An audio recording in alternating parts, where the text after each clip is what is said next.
Eric Sprott has been out there buying a lot of silver stocks essentially and aggressively too. I think he made like a $5 million bet this week, so we'll have to talk about it, Luke. But then we'll have to talk to, well, not have to, but we're going to talk to Jamie Keech of Resource Insider.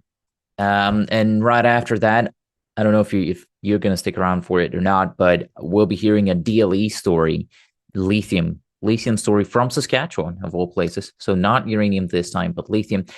And so this will be a long episode. And I'm kind of happy, though, Luke, because it seems like we're finally getting some green across our screens. And why I even know that to begin with is because Gold Discovery has launched a new free service at resource100.com where people can essentially build similar lists to and use the charts to what we present in our weekly podcasts.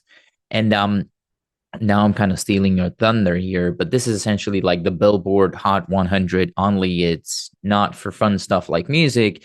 It's for less fun stuff like junior mining stocks. And it's across Canada, the US, Australia, and even the UK. So all of these exchanges. I think it's a wonderful, easy to use tool. So congratulations on putting this together. I like it. And for people who want to see what's moving in our space, this should be bookmarked and used at least 12 times a day. That's what the doctor has prescribed for my mental health, at least. But so with that list, the first company you've highlighted out of this week is Bedford Metals Corp. Ticker symbol is BFM on the TSXV in Canada. It was up almost 200% at one point during the week. It's given back a lot of that already, but it's still up quite a lot. And it was also halted for a moment there. And there was a bunch of insider filings by one of the directors who was this director has apparently since late August and even a little bit before that, he's been selling shares into the open market after the stock had a massive year-on-year run. And the number of shares that he now has shows up as negative. So I guess this means, and don't quote me on this, but I guess it means he's short the stock.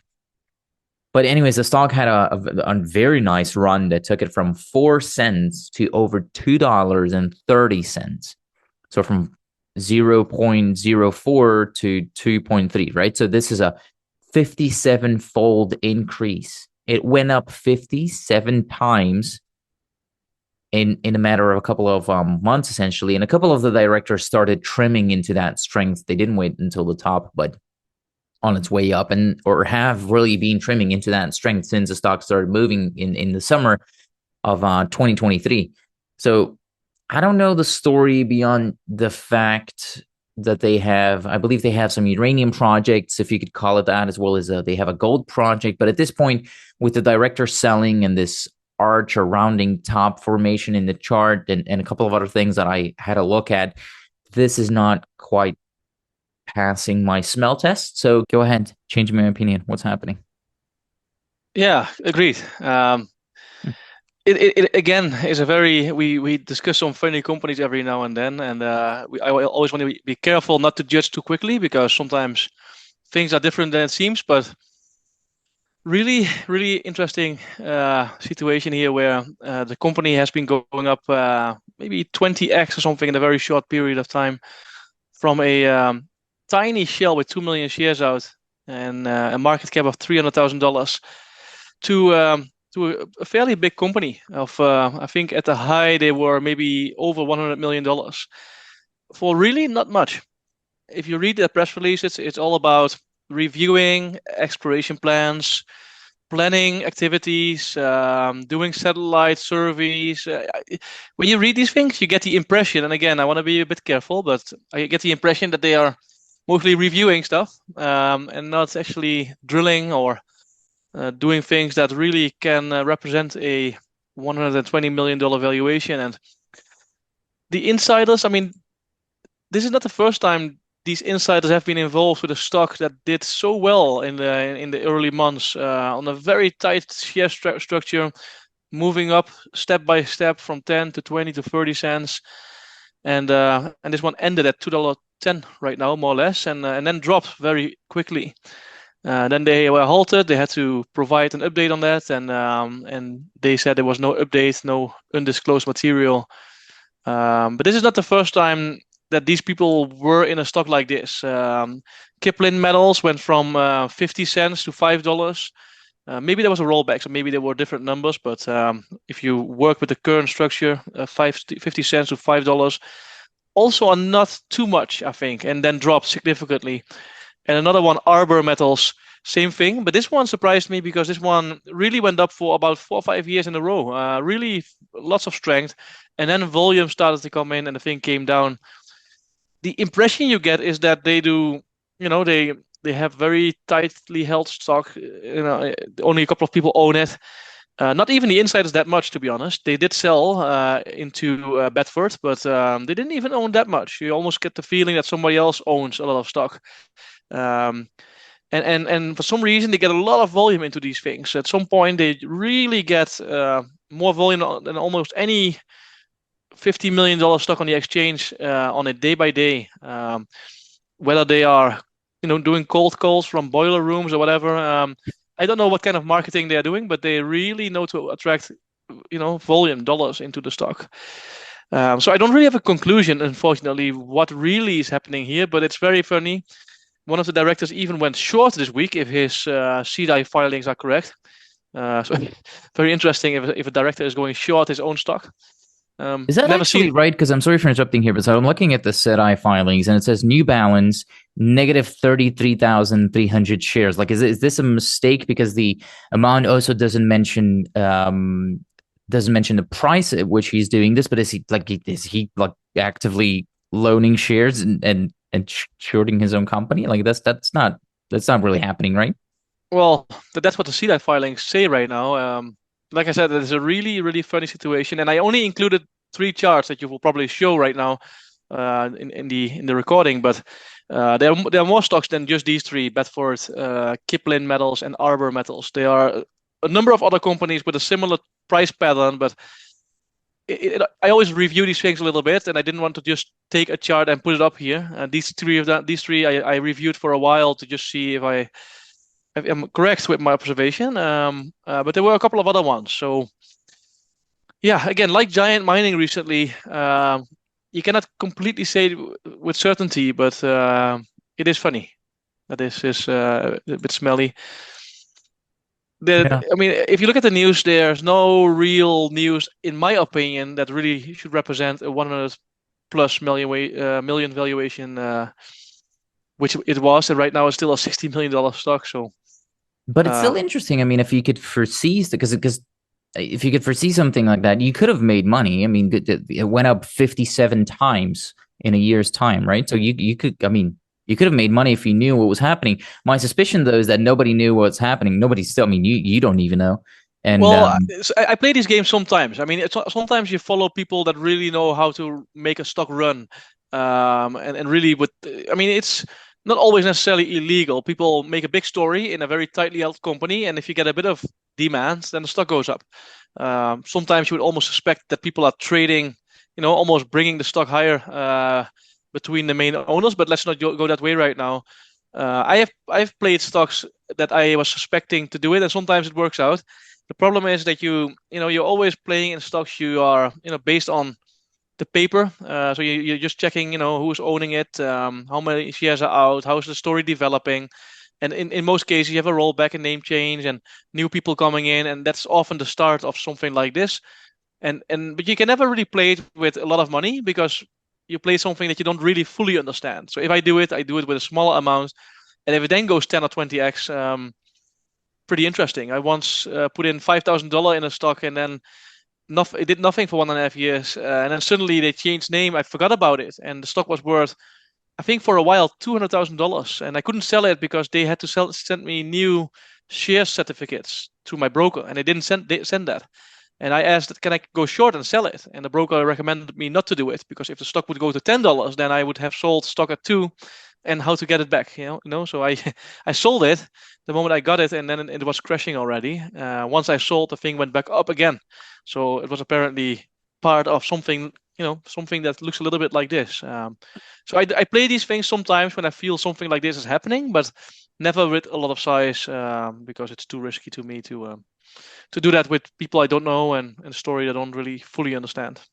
It also, this reminds you of the liquidity challenge in our space, right? I mean, there's this old story of a guy buying a stock and then calling his broker. So it is an old story, and then calling him for a quote, and the broker is like, oh, it's up 50%. He's like, oh, up 50% in a week. Let me buy some more. He buys some more. Then he calls again a week later. It's like, oh, the broker says it's up 200%. He's like, okay, this is going up. I should buy more and more. And so he keeps buying, keeps calling, stock keeps going up. And then at a certain point, he calls his broker and he asks, okay, so how much am I up on this thing? And the broker's like, well, you're up 10x. You put in whatever, $5,000, it's 50 now. And the guy says, oh, great, we'll sell it all. I can buy a new house with this. Again, this was a long time ago. A lesson on inflation, maybe too. But then the broker at that point says, sell it to whom? You were the only buyer. And so he's essentially pushing his own stuff up. Of course, an extreme example, but it highlights the liquidity challenge in this space. Yeah, but these companies that we just looked at, they for some reason got a lot of volume. I have wondered, I looked into the Bridgemark scam really early. I think I do think that I was the first one who found it because I started publishing about it online in 2017, and them getting it from 10 cents to $1, $2 was not surprising me, but them getting so much volume into it that that these Bridgemark people were able to sell all the stock into the market is still a big mystery to me, where the buyers came from. And a little bit the same here. And again, I want to be a bit careful because maybe it's a better company than I'm expecting myself. But I don't really understand the complete situation here. It is very tightly held, it seems, but now selling has started, and maybe it will be a giant mining, which will go back to 10 cents. Who knows? I'm not going to do predictions, but it's an interesting company for sure. You should do predictions because someone's going to get mad at you in the comments for not telling them what to buy, when to buy it, at what price, or when to sell it. But I will recommend not to buy this one. That's my recommendation for today.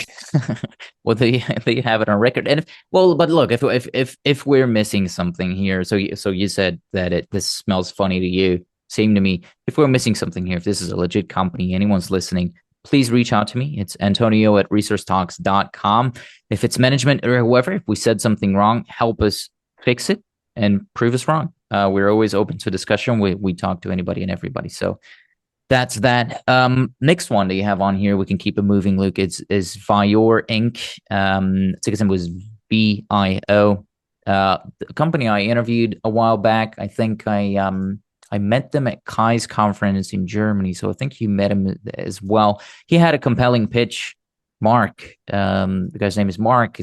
Seemed like a good guy. Had a compelling pitch, and it's nearly doubled in the last 2 weeks. So what's happening here?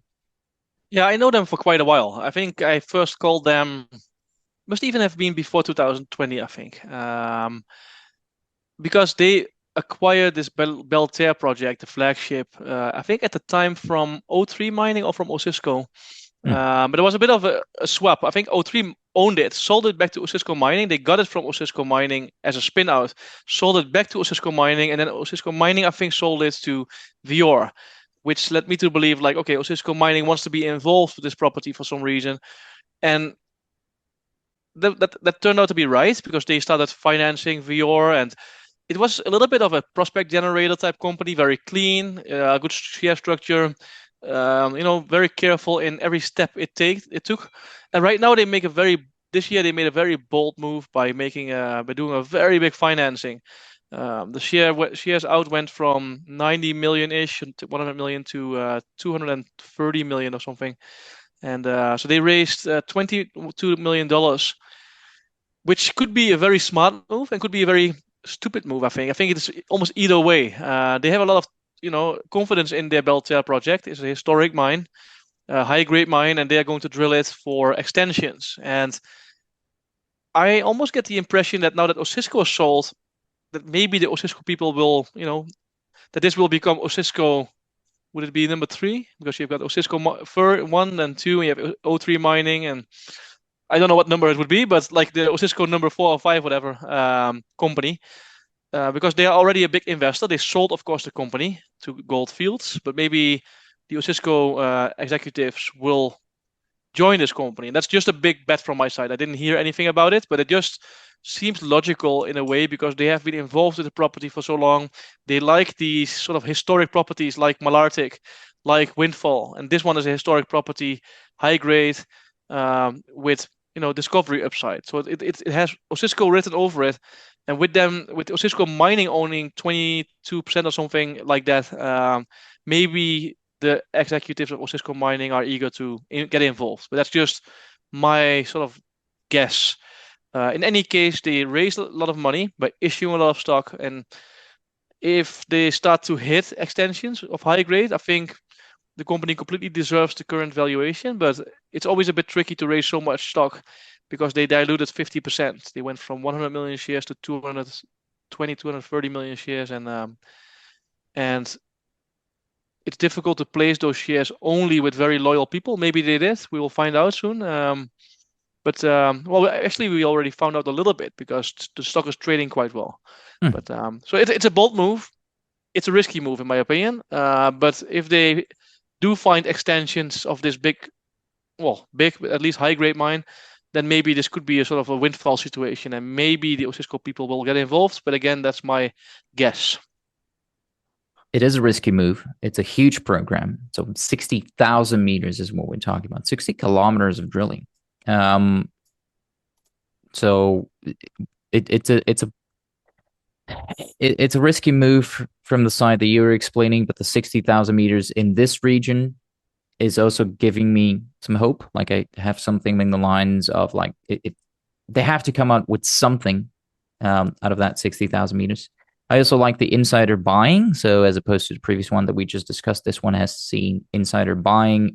Mark has been in the market for the last couple of months. Not huge amounts when he buys each time, but over time, I mean, stacked up to he owns over 10 million shares now, 235 million shares outstanding. But so there's that. So yeah, I'll have to catch up with Mark actually sometime soon. Yeah. I think he's a good guy. I mean, he has been supporting the company for a long time. He is in it with his money, and I have nothing bad to say about it. It's just a bold move, and they have a lot of confidence. I talked to them a couple of times, and they have good geos in the team. Every time when they go to a conference, they really have the right people there. From the corporate side and from the geological side, they have a real plan. But of course, any company in our business is high risk, and this is also an exploration story with a market cap of 40 million. Showing the market that there's indeed extensions. I think it's not a very strange valuation. If all these holes, especially in the first couple of months, somehow disappoint, of course, then with all these new shares out, who knows? But yeah, impressed, but also cautious with their move. Impressed by the size of the cojones. Good. What about the next one that you have on here? It's actually a company that Outcrop Silver. I've interviewed them as well. I think this is more about than this company itself. So it's more than just the company because it's up on on financing news. And as you've taught me over the years now, stocks don't typically go up on financings. When they do go up on financings, it's some kind of a strategic buyer, big name, or someone else. And with this one, it's our good friend Eric Sprott, who we've actually never talked to, but I still want to consider him a good friend because I don't have too many in. But so this is not the first time that I'm seeing him deploy capital aggressively this year. He's even in one of our stories that you and I are in, Ramp Metals. We've talked about it in prior episodes. So, I mean, what say you? Is this the beginning of a new Eric Sprott induced bull cycle?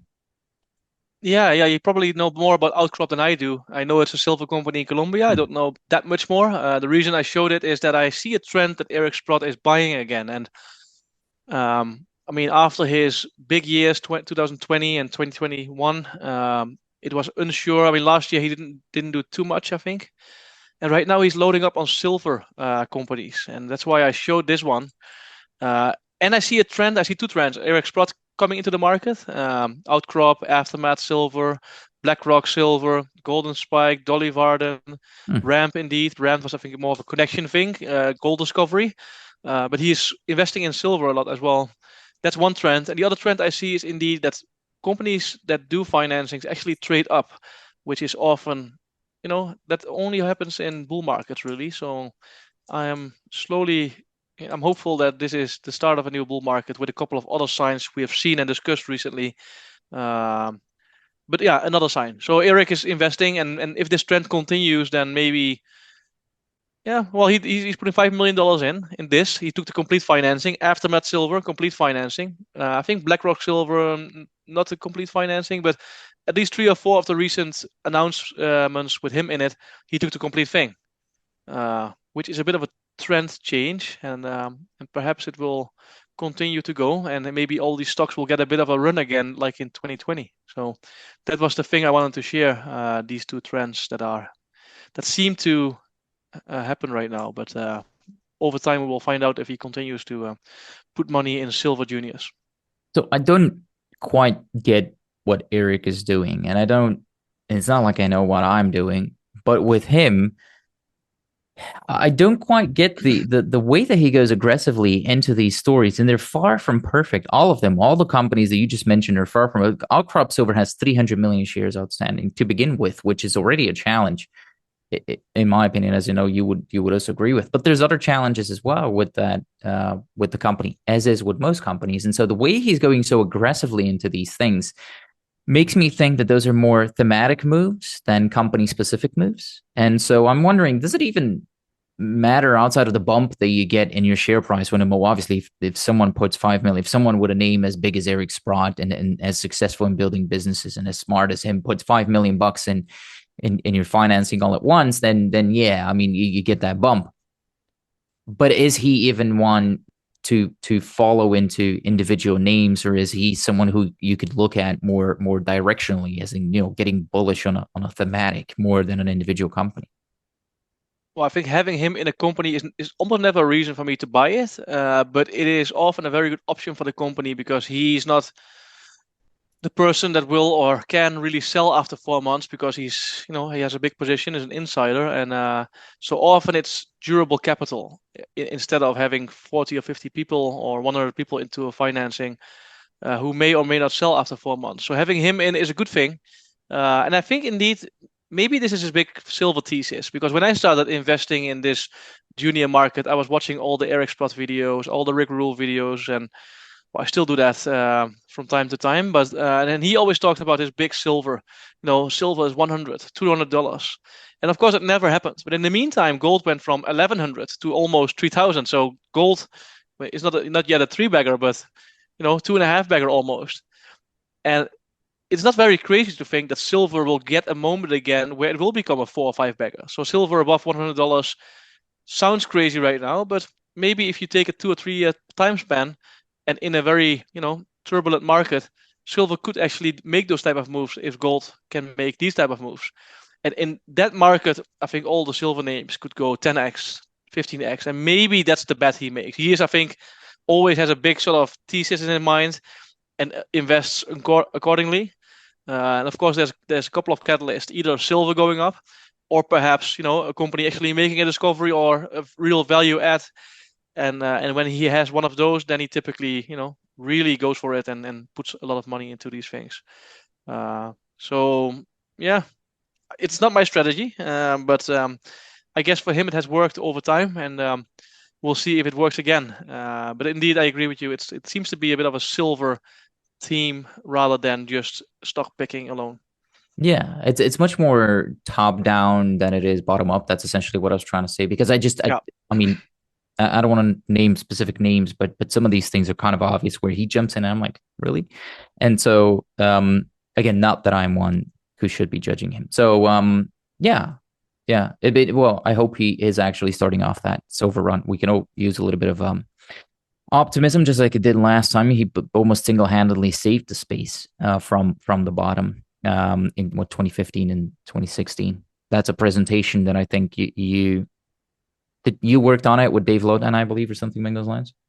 Yeah, and I think his biggest impact was in 2020, 2021. I don't think he was doing so many deals in 2016 yet, even though he was a big investor at the time as well. But Dave's story was really about 2020, him, putting his money from Kirkland, from this big win, this big company, immediately into the smallest companies of the industry, and thereby supporting all these companies and new companies being created as a result of it, and money coming from those companies again, and this complete effect of many people following into him into certain names like Newfound Gold, for example, and others. Valor metals is the next one on your list. I'm kind of jumping through them because I know we are going to have to let Jamie in a couple of seconds here, minutes. Valor, I met Jim at Beaver Creek. He was very kind to me. He's also been buying in the open market, but he told me pay attention in the next, like he didn't want to say, I was like, okay, what am I paying attention to? He didn't want to say, but he said, just pay attention.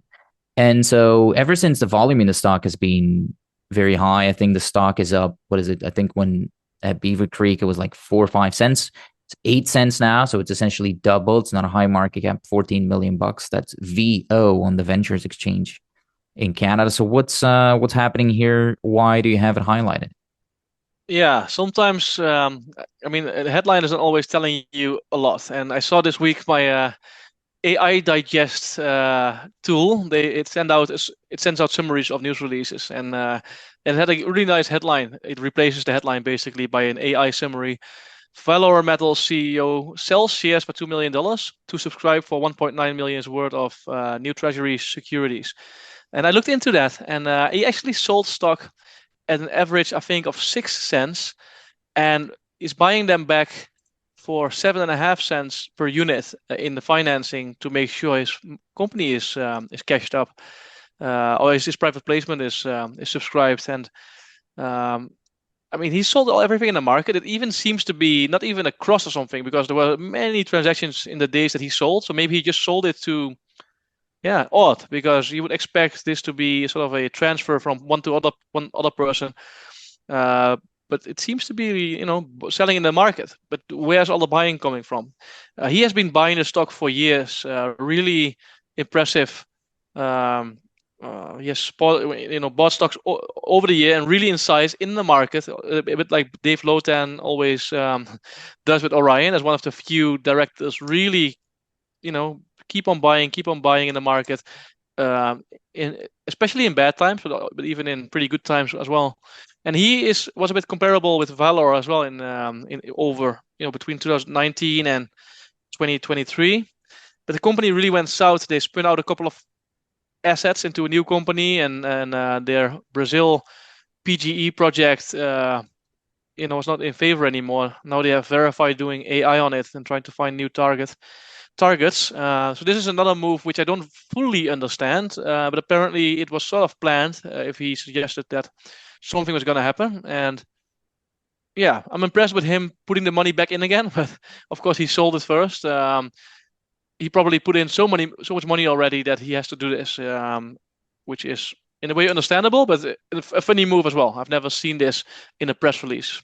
CEO selling stock to buy stock at a higher price.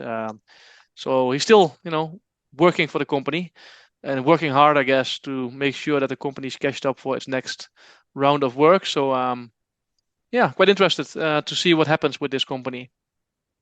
It's a courageous move, but again, I know Jim now. I have his contact details, so I'll try to get him on a pod as well and get him to explain what's really going on, because again, I haven't seen that either. We do have our buddies from Giant Mining Corp, though, which is neither a mining corp nor is a giant, as I've mentioned before. But they are back in the news again this week as one of the top gainers again. I feel like they've been on the pod more than I have because of how volatile their stock has been. And briefly, for people who have missed previous episodes, Luke brought this one up 4, 5, 6 weeks ago, whatever, saying he was skeptical about it and the volatility on it, on seemingly little news and the people involved and the prior companies they were involved with. And now they're coming out with an assay result headlined by about 66 meters of 1.35% copper, 73.4 grams per ton of silver. But there's also a bunch of other metals in there. There's moly, there's zinc, a bunch of other stuff. And interestingly enough, they didn't put equivalent grades in the title, which, although I'm obviously not a fan of that, I would have expected this group in particular to do that. So, yeah, I mean, I know they had another news release as well that was kind of nor here nor there. So what do you make of this? What do you have it on here? Yeah, I will not talk too much about Giant Mining, but I want to keep following up. I don't want to just say bad things, well, critical things about them and not coming back. I get the impression that this is a project that could potentially be interesting it's just a very funny company that's wrapped around it. You know, the company is only the entity, and the thing that's in it is a project, and then you have the team, and they have one good advisor, you know, within this group. The company still confuses me a little bit.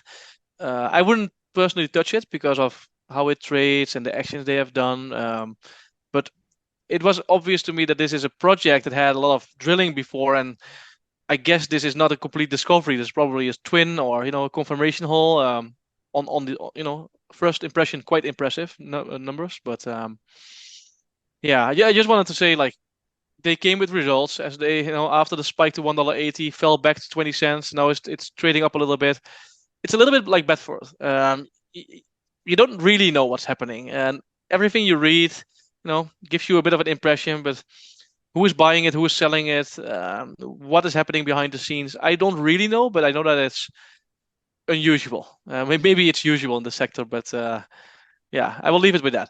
Yeah. I personally, I'm confused with some good people being involved with this, but on the other hand, funny trading, you know, tight share structures, pushing the thing up to $1.80, crashing the thing down to 20 cents, going up again to 35, 40 cents.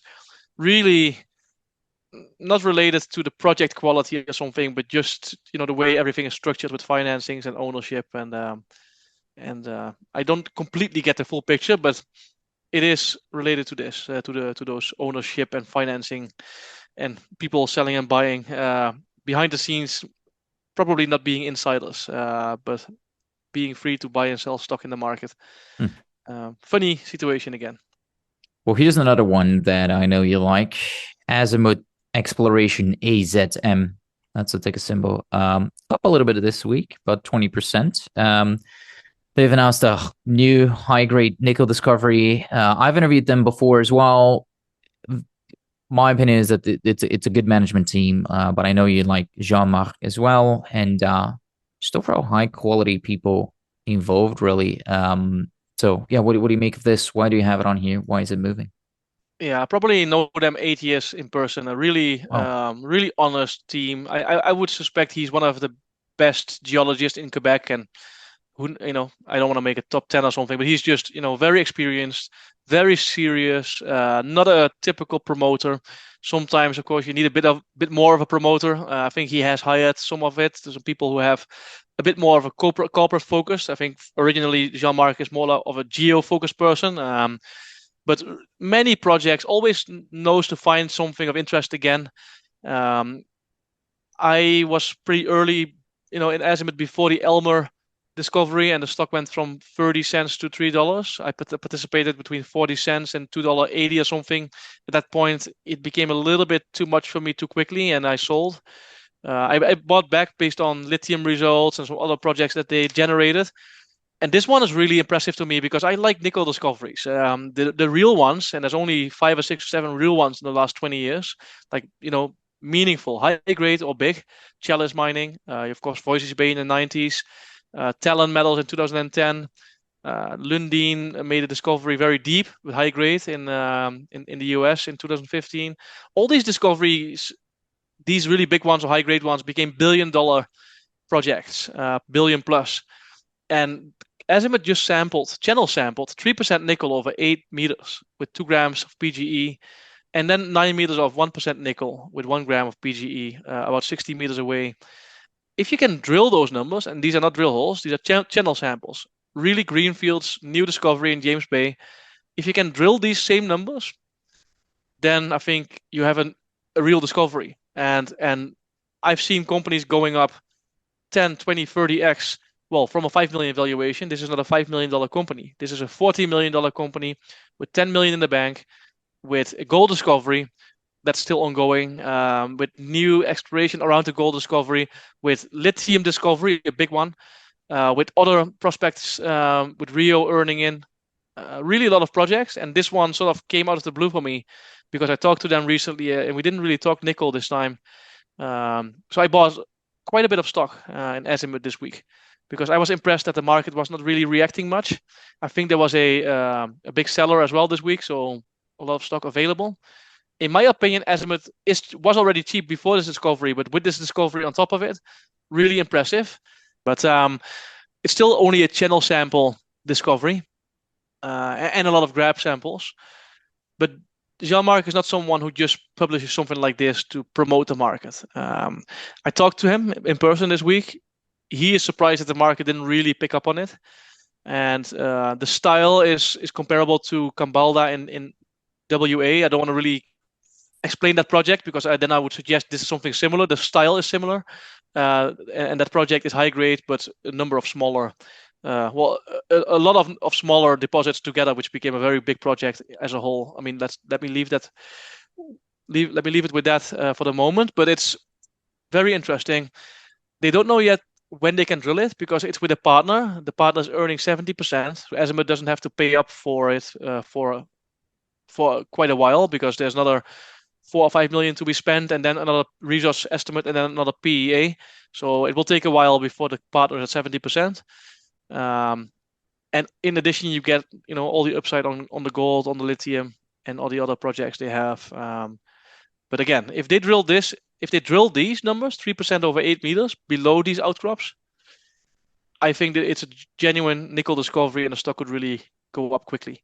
They hope to drill in November, but they're not sure. If it's not November, it could become early next year. Yeah. So that's the uncertainty you have here in terms of timing. But it is early stage. So as you pointed, it's channel sampling, and this can be selective. I know Jean-Marc as well, and that's not. I'm not expecting him to just pick up the previous rock and be promotional about it. But I also wouldn't be surprised if a CEO did that because it happens a lot. And so small sampling, grab and channel sampling. So it is early stage. It does look interesting. They don't have to spend money on it. They did make a comparison to that Cambalda type nickel. I don't quite. I'm not a geo, so maybe that's why I don't understand it. But I don't quite understand how you can make that comparison that early on. And so I'm not a huge fan of that. But I'd like to talk to them before I can actually form an opinion. Yeah, I mean, I discussed that in length this week with Jean-Marc. Of course, when you make a discovery, you try to, find out what you really found at this stage. And Jean-Marc was also very early when he made the Elmer discovery in Quebec 2-3 years ago. He compared it to the style of Guyana gold fields, more like a pipe type discovery, which he was right. He wouldn't write this down if he didn't have enough reasons to believe that it looks like that style. But it's not the first thing he writes. It's on page 2 or 3 of the press release. He's trying to really explain in detail. And I think Azimuth is doing an amazing job in trying to explain the market, how they found it. I mean, over years of generating ideas based on data. They have their own data model, like Canoland also has, I think, finding new prospects, never been drilled. If this was just grab samples, different. But they have channeled the complete outcrop. So you cannot really, and especially knowing them, you cannot really, play games with that. I think it's a representative channel sample. Can you drill below this, and can you confirm this at depth? I think it's a complete game changer, and that's a big if. I challenged them a little bit on it. They think based on the style that it continues, but of course they are very, very biased, and then I will discredit that a little bit by thinking, okay, this is of course them believing in their own project.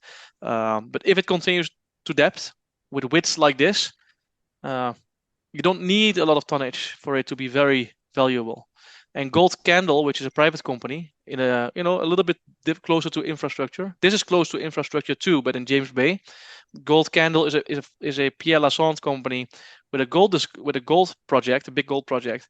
Recently made a nickel discovery with similar intercepts like this, but then with drilling, and it's very meaningful for them. And that's a $200 or $300 million company. So I think it could be amazing if they drill something like this at depth, because you don't see many nickel discoveries. And the ones I remember, the Chalice of this world, and then the ones that I just mentioned, a number of them, Norand, they went 100x based on full ownership. Azimuth is already a $40 million company, owns 30%, so I'm not suggesting it has 100 bagger potential. But at $40 million and everything else Azimuth has cashed up still for a little while, I think it's pretty amazing that you can buy it at 40 million. And I thought about that already the week before this press release. And with this on top of it, something I really like. But you don't get the promotional team. It has to be the actual news that drives the stock, not the promo and the hand waving. That's not what Azimuth does a lot. So you need to get real results for the stock to really take off. Yeah. But this at this valuation, again, I like it. Well, it is now higher up on my watch list, but again, you want to see more, you want to better understand it, and I will have to talk to Jean-Marc. But I have Jamie waiting for us in the room, so let's let him in and Yep. see what he's up to. All right, Jamie. First of all, thank you for being here. Very much looking forward to this conversation because your story, very briefly, as far as I understand it, is that you're a mining engineer who was involved with some pretty big companies out there, including Equinox Gold, now what a $3.5 billion company would it be? I know you were also involved in venture capital not until too long ago, and a bunch of other recognizable names. And you have since turned, or you have been a newsletter writer essentially for a while now, if you can call it that. Really is kind of a research service, I suppose. But talk to me. What's the story? That's an interesting twist there. Yeah. Thank you for that, and thanks for the introduction. And I think you hit some of the high notes. It is an interesting twist, and not one that I necessarily would have anticipated. I think if you sort of asked me when I was like 17 and really getting into mining for the first time. So I am a mining engineer by training. I'm a Canadian. I'm here in Vancouver. I went to university to be a mining engineer, which was a little like I didn't come from a mining family. I didn't have any exposure to mining. I actually hadn't even thought about mining until my last year of high school. And I kind of labored over what I was going to do with my life. And I was really scared of like ending up an accountant or something in an office. And I had like three priorities. Like I wanted to travel and see the world because at that point, I mean, I think I'd been on an airplane like 4 times by the time I graduated high school, going to like Florida and stuff like that. I wanted to travel and see the world. That was like priority number one for me as a kid. I wanted to work outside. I've always been outdoorsy and camping and hiking and all that stuff. And so I loved that and wanted to not be at a desk. I'm a little restless by nature, so sitting at a desk is challenging for me. Um, and I wanted to make money. I grew up comfortably middle class, but I grew up in a very working class area. And I had a lot of friends who had no money, and I had some friends who had a lot of money. And it was very clear to me from a very young age that I really didn't want to be poor. And that sucked. And, lots of people say money doesn't buy happiness, and that's true. But being poor, it's pretty hard to be happy. And so I had those three things as a priority for me. And I kind of stumbled across mining because my guidance counselor in high school he had a friend that was a geologist, and he was out working in the jungles of Brazil on some exploration program. So he was traveling and he was making a lot of money and he was outside. And I was like, that sounds pretty cool. And I'm good at math, so maybe I'll do engineering and not geology. And that was it. That was basically the extent of my thought process. And so if you'd asked me how I would end up, a newsletter writer, well, first of all, I didn't know newsletter writers were a thing at that point. And I didn't know newsletter writers were a thing for the first decade or so of my career, which was spent as a mining engineer. So I worked in a variety of roles. I worked for, right out of university, I worked in exploration. So I got, dropped off in Albania when I was 22, I think, doing VMS exploration right near the Kosovo border. It was very fun and an absolute shit show. And we didn't find anything, but it was a very good experience for me. And that was right when sort of 2008, the crash happened. And I was on a break in Munich and I was like drinking a beer and my dad had come over to meet me. We did like a little cycling trip in Munich. And so this is nighttime in Munich and we're drinking a beer, watching TV. And that's when like Lehman all fell apart and people are standing outside and with the boxes and everything. And I remember being like, I think I might be fucked here. This seems like it's going to be really bad for what I do. But I was like, it'll probably be fine. 6 weeks later, I was laid off and out of a job. And so I went back to school. I did a master's in engineering. And then I started working for proper engineering firms. So I worked for a company called Leighton, which is a big Australian contractor. I worked in Hong Kong and Mongolia for them, building coal mines in Mongolia. Then I worked for Hatch, which is a Canadian equivalent of that. I worked up in Toronto and Nunavut, building a big iron ore mine there. And so that was the first decade of my career. really, doing all that stuff. And it was kind of around that time where, I mean, I like at that point, I'd never owned a stock or anything. I wasn't particularly, a lot of people that come on your show, a lot of people I deal with day to day, they come to mining because they're interested in investing, and then they're interested in gold and a lot of the reasons for that. And then they find gold stocks and what have you. I had the complete opposite route. So I was interested in the sort of the technical aspects of mining. But two things kept happening. One, I kept getting laid off every time there was a shitty market. And two, I I realized I didn't really have any control over anything, and maybe there's going to be a lot of engineers out there who are rolling their eyes at me right now, but I kind of like got my marching orders and away we went and designed this or do that. And I was very frustrated with that. So I moved to Vancouver when I was 29, so about just over 10 years ago, just under 10 years ago. And my goal was to like, very nebulously, like I'm going to learn about business in mining. And I ended up basically knocking on doors and begging people to let me work for them.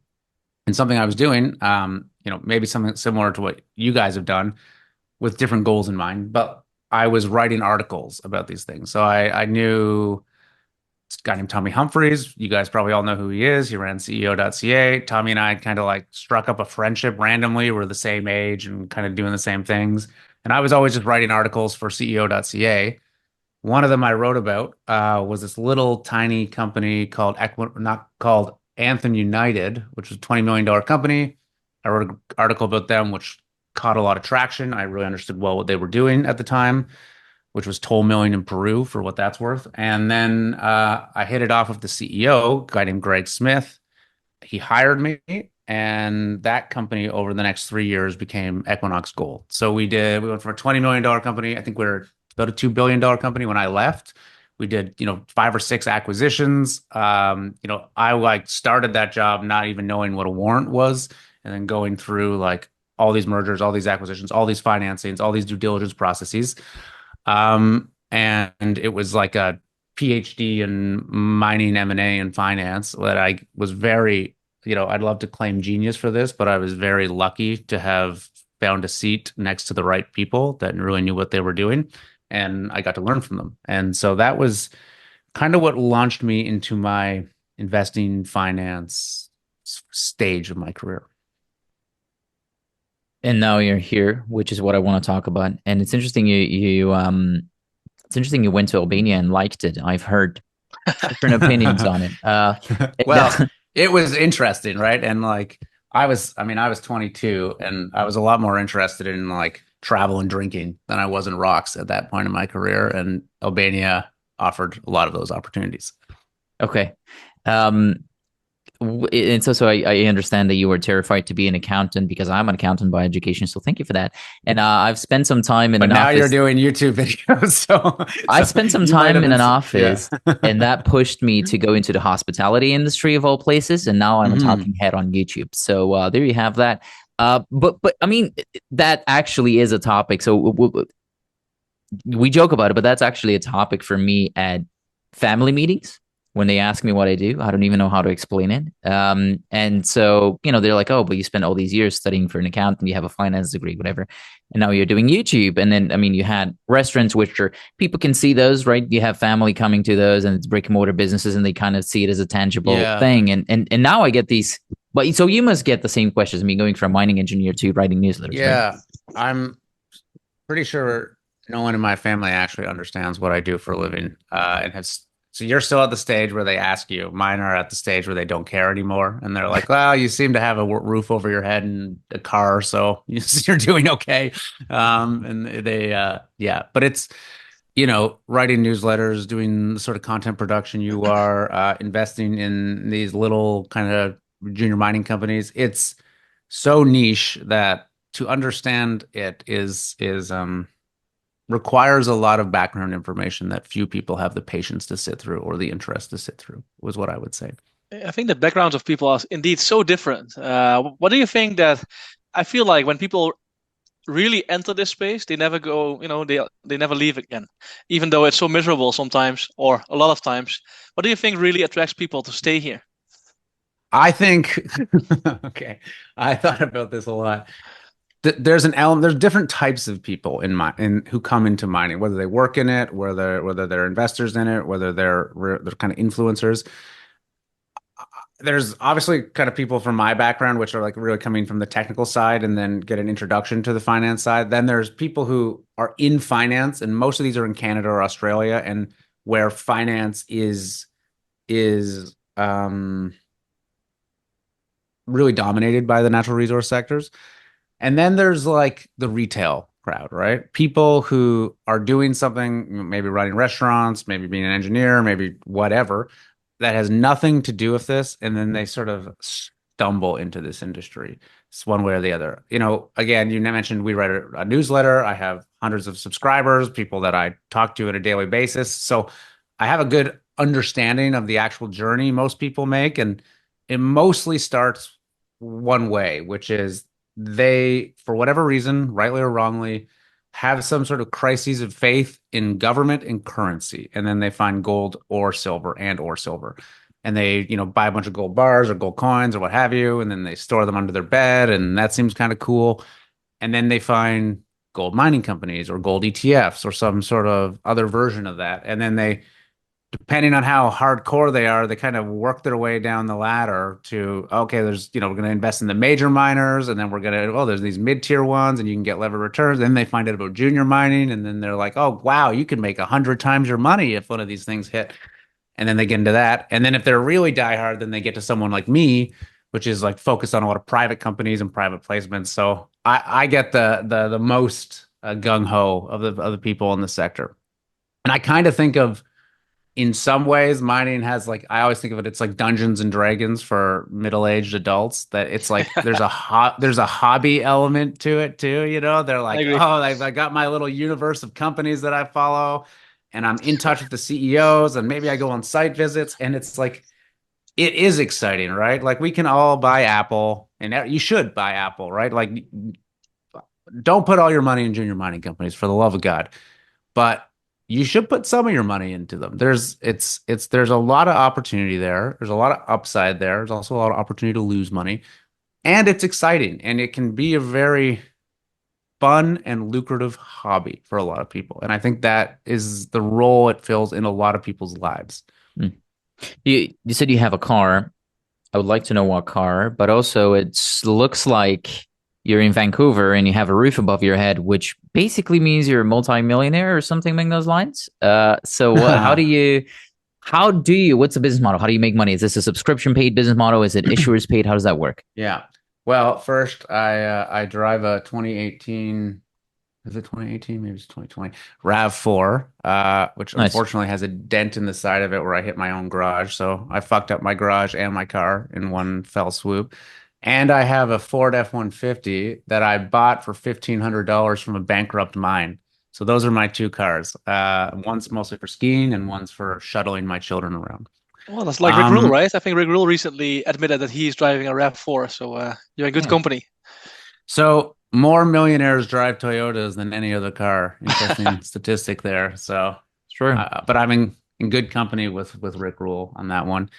What do I do for a living? So I, with respect to the newsletter, it is 100% subscriber funded. So we've not taken money from companies. We don't get sponsored. We don't get paid for posts or letters or anything like that. We sell a subscription newsletter on an annual subscription. People can buy it or not buy it, and that's how we make our cash flow. And then the rest is returns on revenue. The caveat to that, there are several companies that I've involved in founding, Vita Carbon being a main one, which I'm very public about, very public to my subscribers. And I do take a salary from there because I work there part-time as well too. So there's that, but I'm involved in management of that company. I'm not getting paid to promote that company. Although I will promote it today if anyone wants to hear about it. But that's it. That's my business model. Okay, fair. What would you say since you started? Are you tracking CAGR? What are your returns? What have you turned over? On the Yeah, so portfolio, not on your subscriptions, of course. we don't disclose that publicly, and I'll tell you why. There's a couple of reasons for that. So the first is regulatorily that gets somewhat challenging. I don't want to be talking about that. I will, however, if anyone wants to reach out to me at jamie@resourceinsider.com, I will send you our entire portfolio with the returns. I'm happy to share that. But I don't really talk about it on podcasts or interviews. We also probably have half of our portfolio right now in private businesses, so the returns on those are zero basically until they list. But what I am happy to get into detail on is like where we've had some big successes, where we've gotten it wrong, and how we've sort of positioned over the years, because we've been doing this for almost 7 years now. So we started in 2018. And I started this after I left Equinox with the idea of starting this business. And we were very fortunate because we started really at the bottom of the market, right? So gold was, I think, something like 1,200, 1,250 an ounce when I started Resource Insider. Gold deals, gold businesses rather, were very, very badly punished at the time, almost as badly as they are right now in the junior space. And we got traction right away. And so we were making investments in largely gold deals for the first year and a half, so 18, 19. Our portfolio was flat for the first 18 months. I remember very clearly because we lost a bunch of members that basically said, look, I invested in these things and none of your companies are doing anything. Why am I investing here?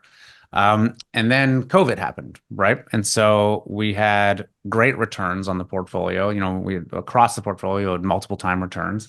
It was very easy. We looked very smart. We'd positioned in gold. We'd chosen good companies, but it was really a situation of, rising tide lifts all boats. And we exited a lot of those. And we grew substantially the newsletter. The newsletter, I think, tripled or something in the course of like 6 months, right? And at that point, we did one thing very right and we did one thing very wrong. So at that point, we positioned a certain amount of money into a whole bunch of gold deals that were coming up right now. So this was the summer of 2020. And, gold was whatever it was at the time, $1,900. It was like topping again for that little run. And gold equities were ripping. And we focus on private placements at Resource Insider. We don't buy in the market. We're doing private placements with companies. And so we did, I think, 5 or 6 of them. And they were all, we invested at like a significant discount to what they were trading at in the market. We had like warrants, I think, on all of them. They were all oversubscribed. People were piling into them. And, with a caveat, I'm positioning very small amounts in all of these things because they're sort of very high risk investments. I think all of those deals were underwater massively within 6 months. So they all imploded. Again, a lot of them we were investing at 50% of what they were trading in the market, and we were still down 50% after that. So those just got eviscerated when the gold market went away. And it was the first and last time we really jumped on a trend at Resource Insider. But that was, only about less than half of the deals we were doing at the time. The other half we'd been investing in copper and in gold and in uranium pretty substantially around that time. And those ended up doing very well and getting great returns. And so it was also the first time I saw something that I think is a phenomenon I keep seeing again and again, is that when I tell people I'm investing in these things and how much I'm investing in them and why I'm doing it, we almost always see people come invest small amounts of money in the deals that do the best in the long run and invest large amounts of money or larger amounts of money in the deals that do the worst in the long run. And it's because people are always kind of jumping on the trend, right? When gold is approaching $3,000, everyone wants to do a gold deal. When gold is $1,200, no one wants to do it.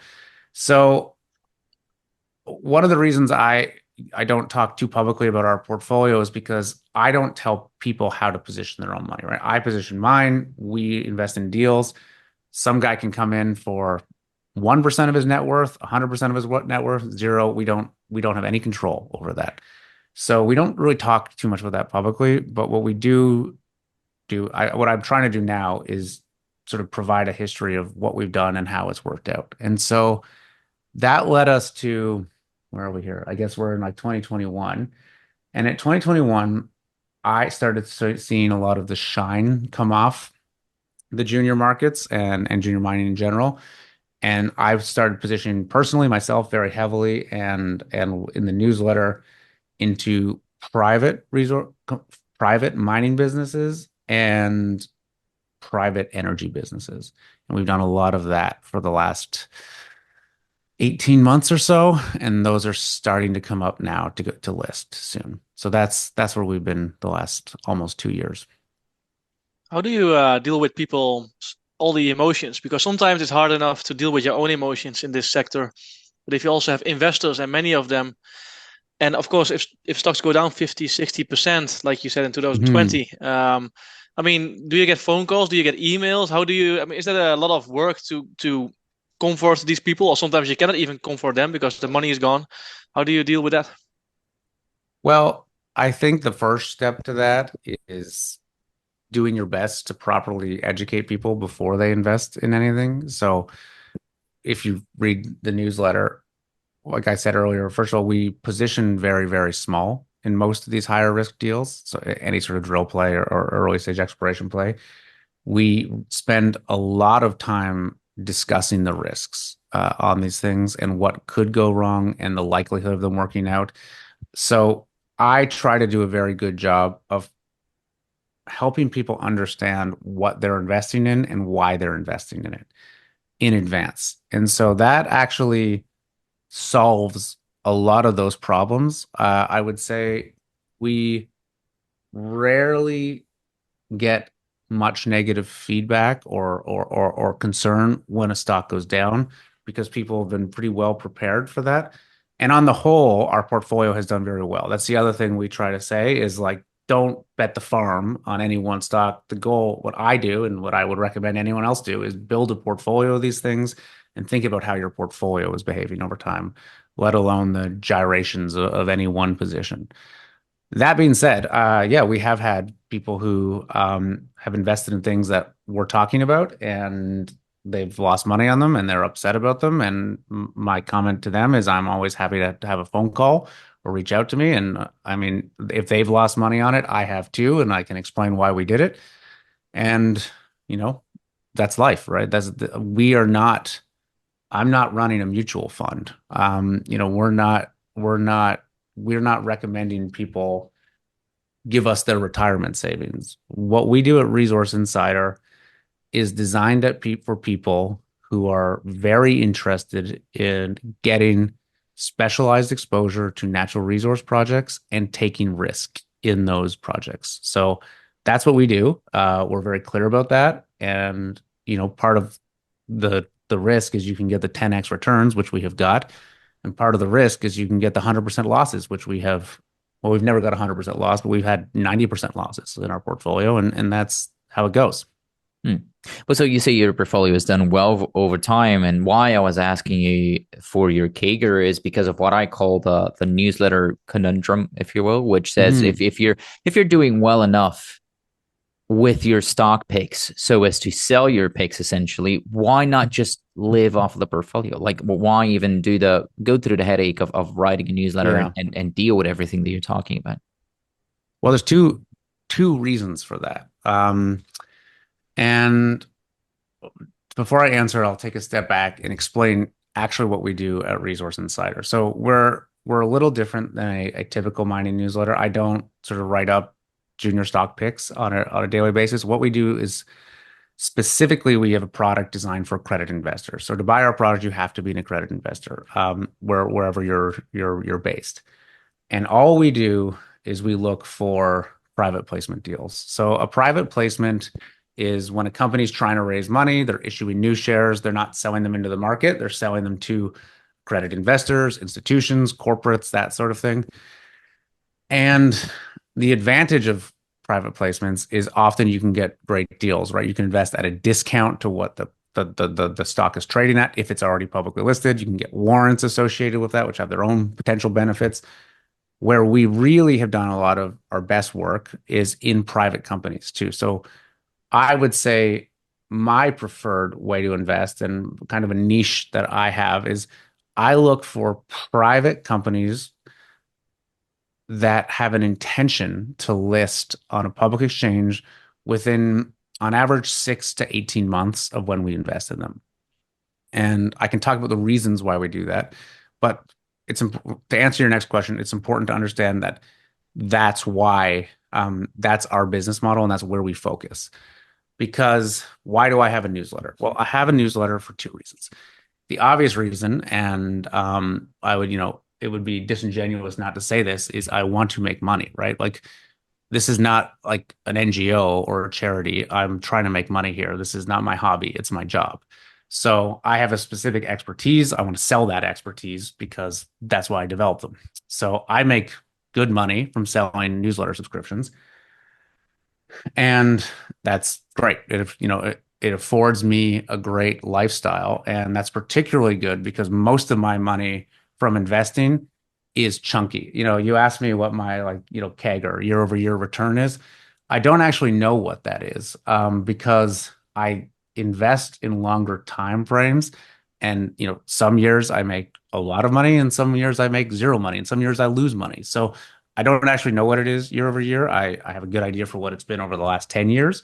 But I love having the newsletter because it provides me cash flow, which we all need to live day to day. So that's part one. But part two, the advantage the newsletter really offers me is going out and finding these unique investment opportunities, often in private companies, because you have say a junior mining company that is trying to, and they're often in this position where they're trying to raise something like $1 to $3 million privately before they list, right? There is work that they want or they need to get done before they list. They want to start a drill program. They need to do some sort of technical report. They need to acquire a property, et cetera, et cetera, et cetera, execute on an option.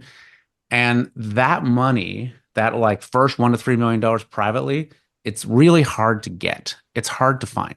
Now, I can't consistently just go out and write $3 million checks again and again and again, 10 times a year.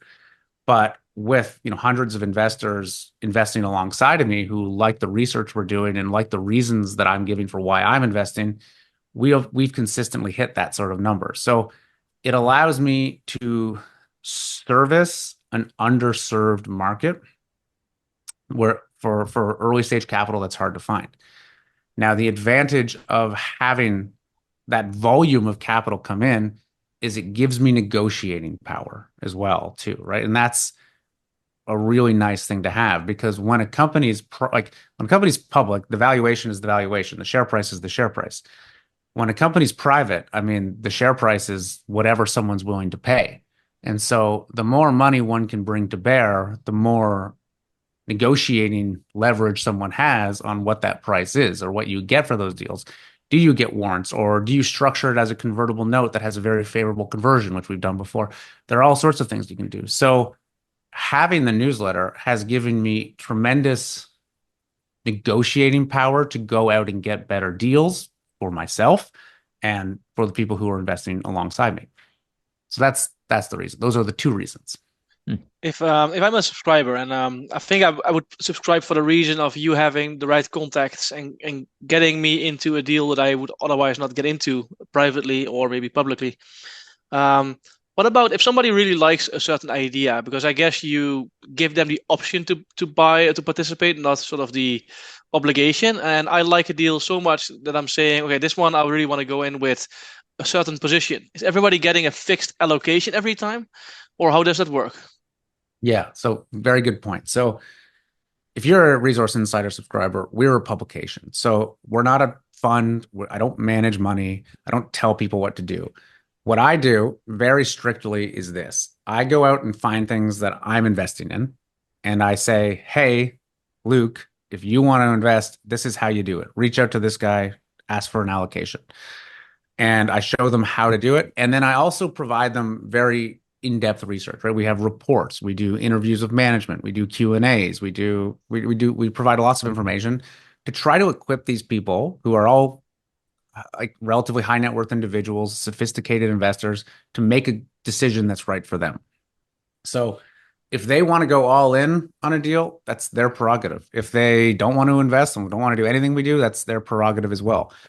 Now, with respect to allocation sizes, there's what we typically do is very hard to I try very hard to make sure we have no minimums on deals, because we have guys that want to invest for like $5,000, and we have guys that want to invest for like $1 million, and we have everything in between that. So we try to allow as much flexibility. Again, this comes back to this negotiating leverage. No one's going to let some random dude show up and say, I want to invest $5,000. But if he's investing with a couple hundred other people, then they'll go through that process. To finalize the answer to your question, though, there have been times when people get cut back, right? Where the company's only taking whatever, $2 million, and there's more demand than that. And then certain people get cut back. And that does happen in hot markets. I don't think there's many junior mining companies right now cutting back allocation requests. Certainly not a problem we've run into recently, but it has happened at times. Yeah.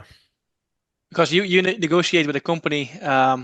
You probably have to make some sort of arrangement, whether formally or maybe verbally, just like, hey, we have probably more commitment than just this amount. I have 30 people or 40 people ish to also potentially invest in your deal. Yeah. So the company could say like, oh, that's probably we cannot really allocate that. Is that you just said that's not happening right now? But what if somebody really wants to buy a lot into a private company and 50 other people want to do the same thing? So first, we're not brokers, so we don't negotiate formal agreements that we can't legally and for a variety of reasons. But what we do say is like, how much are you raising? Okay, $5 million. How much is already spoken for? 2 million of that, so there's 3 million left. And then I typically can, like, I've been doing this for a while now. We've done dozens of these deals. I know our list of people. I talk to them every day. I can typically have a good estimate of what our people will come in for on a given type of deal, whether, given where it is in the world and the risk rating, et cetera, et cetera, et cetera. So I can tend to predict it, right? Within some degree of certainty. So I'm not going to write something up where they're like going to say, I'm not going to go bring it to the newsletter if they say, you have a $200,000 allocation that we could possibly meet. It wouldn't be feasible for us. So it has to be they have to be willing to, they have to need the money, basically, of what I think the interest will be from our readers. So what has that brought you to right now? What do you do in terms of deals, and is it resource focused? As in, do you start top down? Do you go bottom up? Where are you sitting right now? So when I started Resource Insider, it was entirely bottom up. I was looking very specifically at the companies and what I thought that value creation mechanism was in that company. And that is something I know I am uniquely suited to do within the universe of junior mining newsletter writers and commentators, insofar that I have a much stronger technical background than average. And so I do have a very good understanding of what does and does not work at a technical level. That's when we started. As we have progressed over the 6.5 years we've been doing this, the top down, the sort of the more macro level has had a bigger and bigger and bigger impact on my decision making. When I look at our returns, where we've got it really right and where we got it really wrong, the macro has played an enormous impact in that. And I see that from our history of this. I mean, we started a small little uranium investment fund in 2018. Our stock picking there was, we did our due diligence. We partnered with good people. We found good companies, but like it was a macro play, and it delivered one of our best return profiles of anything we've ever done. And it was very simple. We bought a basket of high potential uranium stocks and we waited. On the other hand, we've had this company in our portfolio, Oh My Gold Mines. I love the company. I love the CEO. I love the asset. It had the shit kicked out of it for years after we invested in it, and it had nothing to do with the asset. And it was just the result of a gold market. And it's come back now, finally, but it's taken like 5 years. So macros played a much bigger role in my decision making now than it did in the early days. And we were lucky in the early days in that we got our macro calls right. We were on gold, we were on uranium, we were on a couple things really early on. And so that worked to our advantage. So have I answered your question? Well, I guess what am I doing today, or what am I what are you today? focusing on right now? And has that maybe changed? Because for me, and this is kind of from a selfish perspective, but for me it flipped. I used to do a lot more top down, so kind of thematic, but it flipped to doing a lot more bottom up and trying to actually understand the company and get into stuff that maybe gold's out of favor, but you can still make money on a decent gold discovery. So yeah, talk to me about that.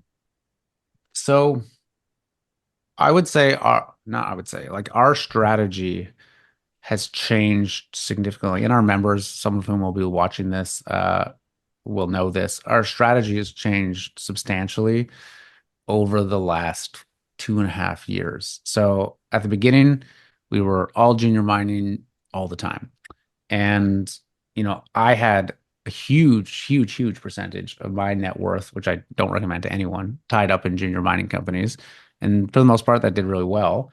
But I started to sort of see a lot of the risk in that. And I started thinking very heavily about like, okay, where do I actually really want to put my money in commodities that are not just gold drill plays or these, very speculative investments.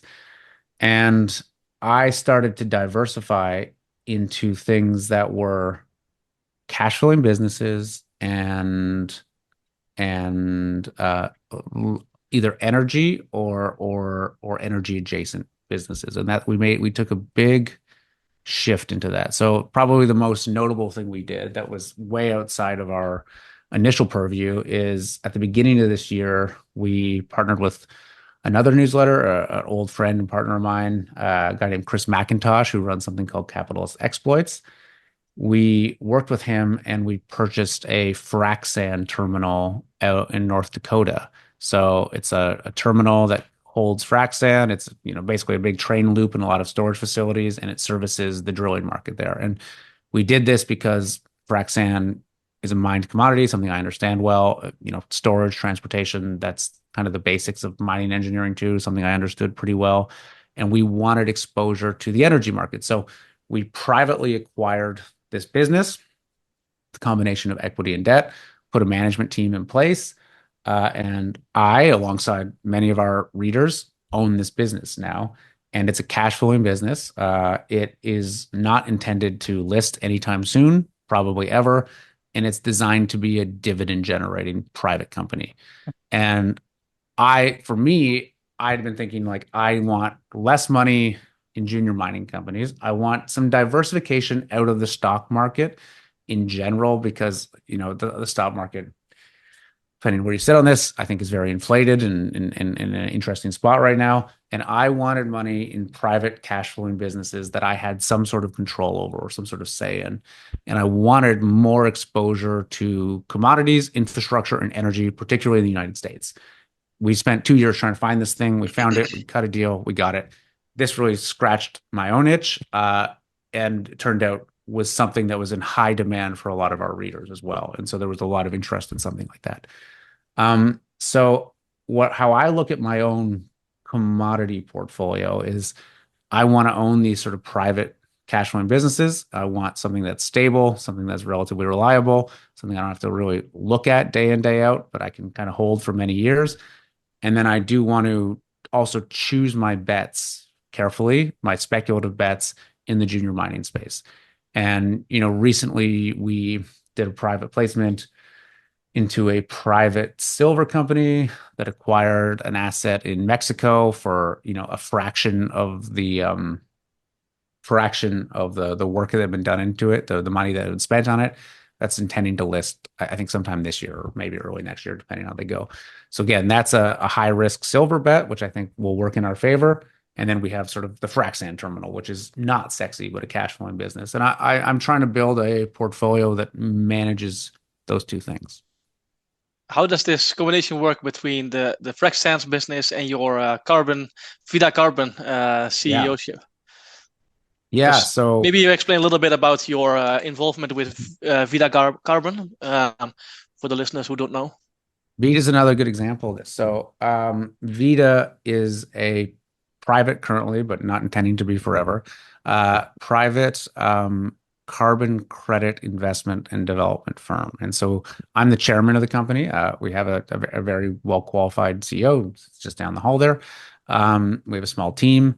This company was launched in 2021, raised a bunch of money, and has been buying or investing in carbon credit assets that are generating carbon credits and selling them into the market. We can talk about the specifics of that business if you want, but to your question, sort of, I get this question a lot. How do I reconcile those two things? Investing in oil and gas, which I have heavily, or investing in carbon credits, which I have heavily. And for me, I look at that as it's all actually an energy trade. So I wanted exposure, particularly to US energy. And I look at carbon credits as an adjacent trade to that. So every major energy company in the world, every major company almost in the world has committed to approaching net zero, to reducing emissions, or to offsetting emissions. And when we looked at the carbon credit sector from a purely investment perspective, what we saw were huge commitments to buy carbon credits and a big demand and very limited supply. And what we speculated on was that there would be a huge price run in carbon credits. And so we looked to position ourselves in that, and the investors that wanted to invest alongside us into that market to take advantage of that flow of funds coming into that sector. So, we have different types of investors in Vida. Some of them are very, I would say, ideologically aligned with the idea of decarbonization. And, my message to them is, that's what this company is focused on. And then we have some that are very ideologically disaligned with decarbonization.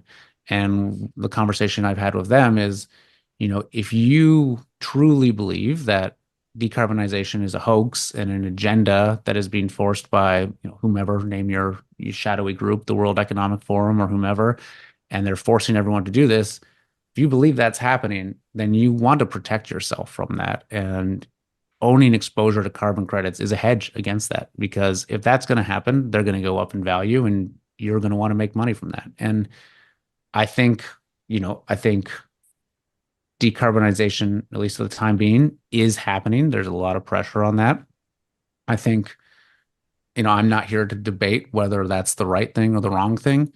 What I would say is it will have an incredible inflationary effect on society if that occurs at the rate that people, governments and companies are claiming it will occur. And I want to protect myself from that as much as possible. And so owning some of the upside in the decarbonization movement is important to me. This is an interesting topic because I actually like, there's very fascinating companies that start when a certain theme becomes popular.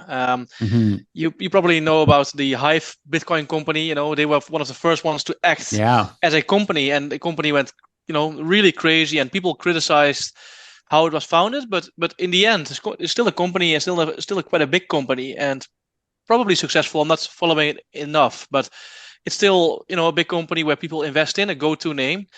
In the carbon credits, I think one of the first ones was Nets, Carbon Streaming Corporation, which was, it grew to $18, and the stock is perhaps 50 cents or something right now. 54 cents. Yeah, maybe it gets it's trading less than cash right now. Actually. Yeah, exactly. I think some new people got in this year, and these companies typically get a new sort of life once the business comes back, or maybe they reinvent something. But how do you look at in popular themes?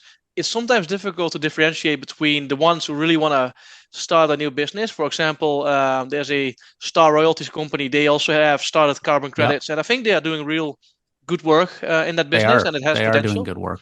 They are doing good work. And carbon streaming, I don't know. It's a go-to name. But if you look at the stock price, it almost looks like what happened over there? $18 to 50 cents. How do you differentiate between real businesses in this sector and ones that just want to grab the trend and run with it? So there are hype businesses and there are real businesses, and occasionally those are the same thing, right? There are companies that are valuable because they are doing good work and creating value, but that become either by design or by luck or bad luck, depending on how you look at it, massively overvalued, right? That happens. So, Carbon Streaming Corp is a good example of that. There was a massive run bubble, frankly, an interest in carbon credits, both in the carbon markets. People were paying a lot of money for carbon credits. They're hitting all-time highs. And then that was cultivated within the financial markets as well, too, as, this is going to be the next big thing. It's the great opportunity, blah, blah, blah. And it was like, it's just a classic, like there was more demand than there was supply. And Carbon Streaming Corp was, I believe, the first and only publicly traded carbon investment company, and people just slammed into it, right? Into a wall. And is it worth nothing? No, it's not worth nothing. Was it worth $1 billion? Absolutely not. But like people were buying the hype, and some people, made a lot of money on that, and even more lost a lot of money on that. So like, Rick Rule has this saying, right? It's like, you need to understand why you're investing in something. He says that a lot. You need to understand why you're investing, so why you own something. And I think a lot of people hear that and they're like, yeah. But like I think it's worth digging into what that actually means, why you want to own something. And I kind of put that into 3 quadrants, right? So I think if there's market, there's assets, and then there's business, right? And so thinking about this in mining, right? You look at the asset, right? The asset's the asset, but the same asset, like it has to have the fundamentals, and depending on which stage you are at, whether, exploration or development or production or somewhere in there, you have differing degrees of granularity and certainty on what that asset is. So you might be betting on an asset. You might be betting on a discovery or putting into production or increasing, output, whatever. There's the asset. Then there's the business. And the business and the asset are not always the same thing, because the business is really the ability of management to execute on it. The world is full of mines that have been fucked up by bad management teams and taken over by great management teams. Probably the quintessential story is Arrow Copper, where David Strang and team bought, I'm blanking on the name of that mine in Brazil right now. It's in Para. They bought it for $1 out of bankruptcy, and now it's like a $3 billion company, right? Because it was a great asset that was undermanaged or mismanaged by the previous management team, and now it's a multi-billion-dollar asset under a brilliant management team. So who are you betting on? Which one are you betting on, or both? You need to take those into account. And then finally, there's the market, right? And there's market like commodities, right? Do you want exposure to gold or silver or nat gas or whatever at the right time? And then within that, are you betting on a hot market too, right? Like there's these hot market trends, whether it's lithium or Bitcoin or marijuana stocks or gold or whatever. There's nothing wrong with betting on a hot hand, but like you should know that's what you're doing if that's what you're doing, right? Like, are you investing in a trend? Lots of people have made lots of money investing in trends, but understand you're investing in a trend, and at some point it stops, right? And you want to be thinking about that. So I don't know if I answered your question, Luke, but I do think you need to be considering all those things.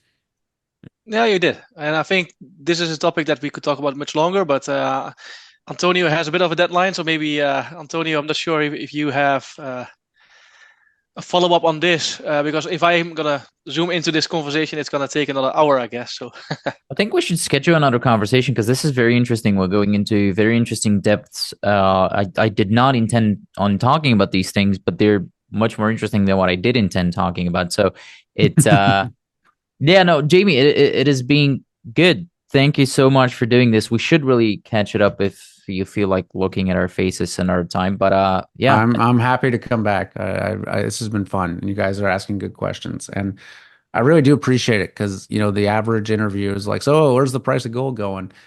Which I don't really have an answer for, and so talking about these sort of granularities is it's fun for me. It's been most of my career has been thinking about these things, so I enjoy it. So thank you for having me on. Well, that would have been my next question. Where's silver going? So we'll do that next time, though. Make sure your crystal ball is working by then. Well, I'm structurally an optimist in this space. I always have to say up, so otherwise I couldn't be here. So up. True. Structural optimism is pretty much the only thing we have left after a bear market like this. So it is needed. But thank you again, Jamie, for sitting down with us today. We'll have to let you drop off now, though, as I'll be moving to the DLE lithium story here that I was telling you about earlier. Oh, and Luke, feel free to drop off as well, because I am going to Saskatchewan, but instead of looking for uranium in northern Saskatchewan, this time I'm looking for, again, DLE suitable lithium properties in southern Saskatchewan, which is a place I don't visit all that often, if you can believe me. And before I do that, though, I am going to give you my favorite part of the entire video, which is the disclaimer. There's a warning on your screen right now that you're obligated to read, but you're also advised to do so because it's not just some disclaimer. It's an actual warning that will help you not lose money, which, by the way, losing money, as you might have heard so far, is the norm and should be the expectation in the sector. And that's part of it, too. I am here to make money. I make money from the existence of this channel and specifically from companies paying for the production of these interviews. Now, in this episode, specifically the company you're about to hear from, that's EMP Metals, they have paid for the production of this interview. So you should look at this episode and every other episode as marketing. So start by understanding that most company communications online, so albeit this interview or their presentation, their Twitter account, or whoever else out there is talking about it, albeit disclosed or undisclosed, it is marketing. And although I don't make buy or sell recommendations, so there's going to be no buy or sell recommendations in this video because there's a clear conflict of interest, in my opinion, many out there will. And you should be aware of that inherent bias. That bias won't always be clearly disclosed with everyone out there. So it is safer for you anytime you're consuming any type of company-specific content to approach it with a dose of skepticism and treat it as marketing. So unfortunately, try as I may, this show is called the CEO Barbecue, but I'm not always going to catch all red flags or be able to ask all questions that should be asked.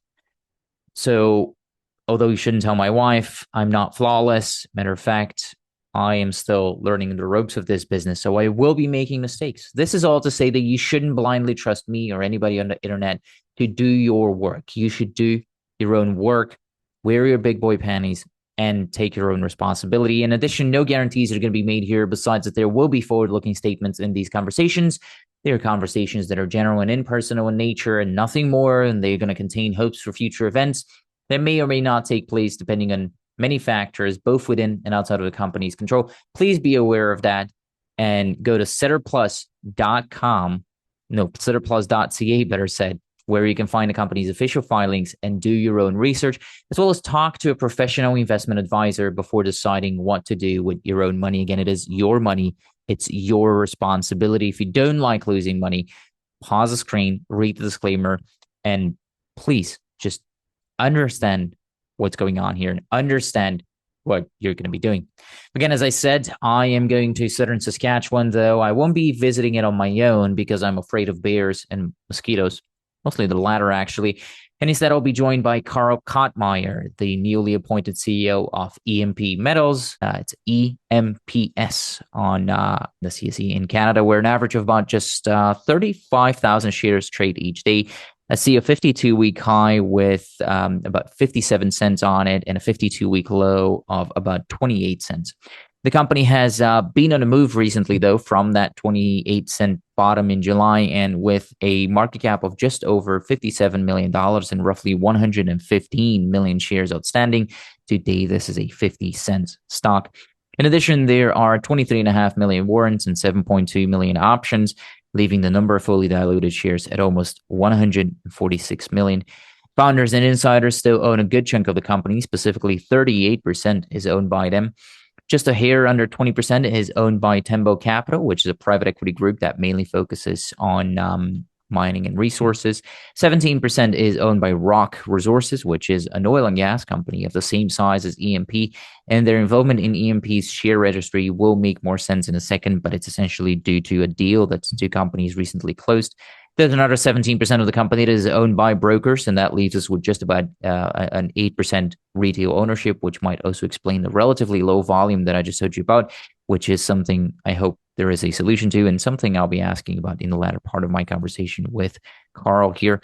Now, the last financial statement that is filed on setterplus.ca shows me the numbers as of April 30, 2024. It covers the full fiscal year, and it has $8.4 million in current assets, most of which $7.7 million, to be specific, was cash and cash equivalents at the time, with, of course, some prepaid expenses, some receivables, and some marketable securities in the form of some grounded Lithium Corp shares, which the company received as part of a land sale. Those shares are, of course, subject to a minimum holding period and so on, and they come free trading in tranches, but they are a rather insignificant amount right now, so I won't spend too much time on them. Total liability sat at just about $290,000, all of which made up by account payables and accrued liabilities. So not at all that much. Part of which, by the way, is due to another company controlled by the company's CEO at the time, who is, well, I suppose, no longer the CEO, but that will become more clear here again in a second. Luckily, this is a full year financial statement, as I said, so it shows us what was spent between April of 2023 and April of 2024. And when I subtract the $844,000 worth of share-based compensation for that period, the total administrative expenses sat at about $2 million for the year that ended in April of this year. And that is about a 15% increase relative to the previous fiscal year. At $2 million for the full year, that means the average monthly expense was about 170,000 Canadian dollars on the administrative part. About half of that money, 48% to be specific, went into consulting fees, professional fees, salaries, and benefits and stuff like that. Combined, that is. About 40% of the money was spent on investor relations, and another 10% was spent on the company's offices. And there's also 2% that was spent on filing fees. As to exploration and evaluation and property acquisition costs, EMP capitalizes theirs, so you will have to scroll to note 7 in their financial statements to see those. And they show a $4.4 million spent for the year, which is an average of about $370,000 per month. Over a quarter, 27% to be specific, was spent on consulting, while 26% of that, $4.4 million, which is essentially $1.1 million, was used in acquisitions, with various smaller expenses like equipment, vehicle costs, pilot testing, which is an important part of the story, but it's a land lease and so on, representing the other half of the exploration and evaluation and acquisition costs. There was no drilling recorded in this period, so I cannot provide you a ratio of drilling to consulting here, but I can give you the ratio of exploration to administration, which currently sits at about 2.2 to 1, meaning in rough terms, about 30% of the overall spend went into administrative expenses and the rest went into advancing or buying new projects. Now, it is worth noting, of course, that the company has, as alluded to earlier, undergone some changes. So please understand that this financial statement is nothing more than a snapshot in time, in this case, specifically at the end of April of this year. And it simply shows you what the finances look like on that exact date and nothing more. Finances, though, are a fluid thing. Math is also hard for me, so I could be making mistakes in my reading of them. So it is imperative that by the time you're watching this, you visit the company's website as well as setterplus.ca and look at the most up-to-date numbers yourself and make sure you're getting the full picture. For EMP, that full picture is fully focused on Saskatchewan, where we find the company's 3 projects. They're named Taiwan, Mansour, and Viewfield, together covering about 200,000 acres or 81,000 hectares of land. And again, 3 non-contiguous but relatively close to each other land positions. Just briefly on the region before I tell you more about each one of those projects, the Duperro Formation in southern Saskatchewan is similar to the Leduc Formation in the Alberta Basin, but supposedly it's a little bit better with restricted evaporate depositional environment, concentrated brines, and low H2S concentration, as well as mineralization that is closer to surface. So hopefully we'll talk about that in future episodes. Now, onto EMP's project specifically, I'll kick it off with the last one because it's a viewpoint, because that is a priority for EMP right now. And this project already has a PEA on it dating back to earlier this year, so it is very recent. And that PEA was done at $20,000 per LCE ton, though. So notably, that's about twice the price of LCE today. So do be mindful of that as I'm going through it. But at $20,000, that PEA showed 5 direct lithium extraction hubs, producing an expected 62,000 cubic meters per day in total, that is. 2 concentrate refining and conversion facilities, and they're connected via pipe to the DLE hubs, resulting in an average of just over 12,000, not 20, 12,000 tons per year for a 23.2-year LOM, although that will, of course, be a bit more at the beginning. So the 12,000 will be a bit more at the beginning in order to pay back that capex in about 2.5 years. That is that's after tax, because it's not cheap. It's not cheap to build a multi-decade mining operation. Of course, for Viewfield, that cost was estimated to $571 million US.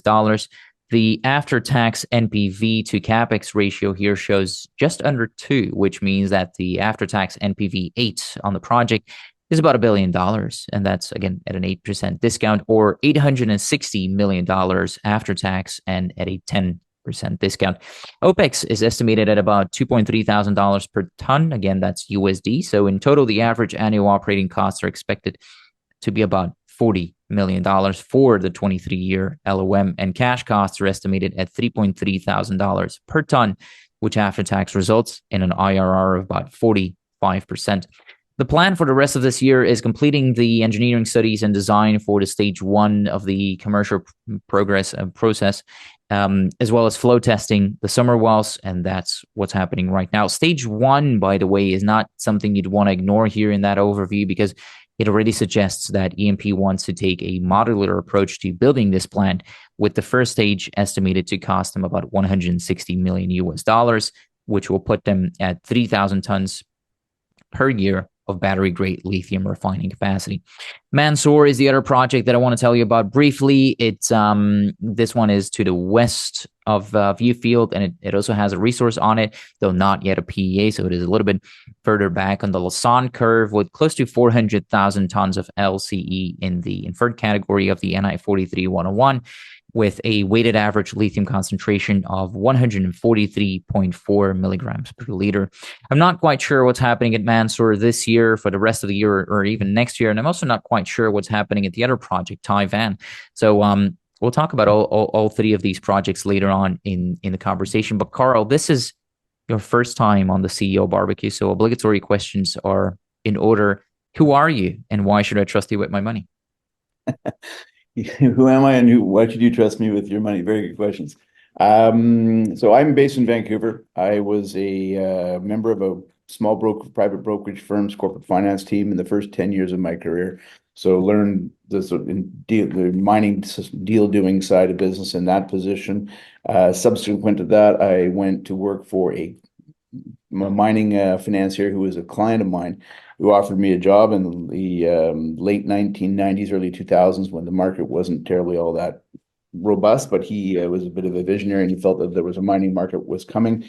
He was absolutely correct, and he has gone on to be tremendously successful. And I learned a great deal from him, and began sort of a career in administrating, financing, and managing exploration and development companies. I've had one major company called Rocket Capital, which was a uranium explorer in Mali in West Africa, raised about $100 million for that project. That project subsequently was purchased by Denison Mines.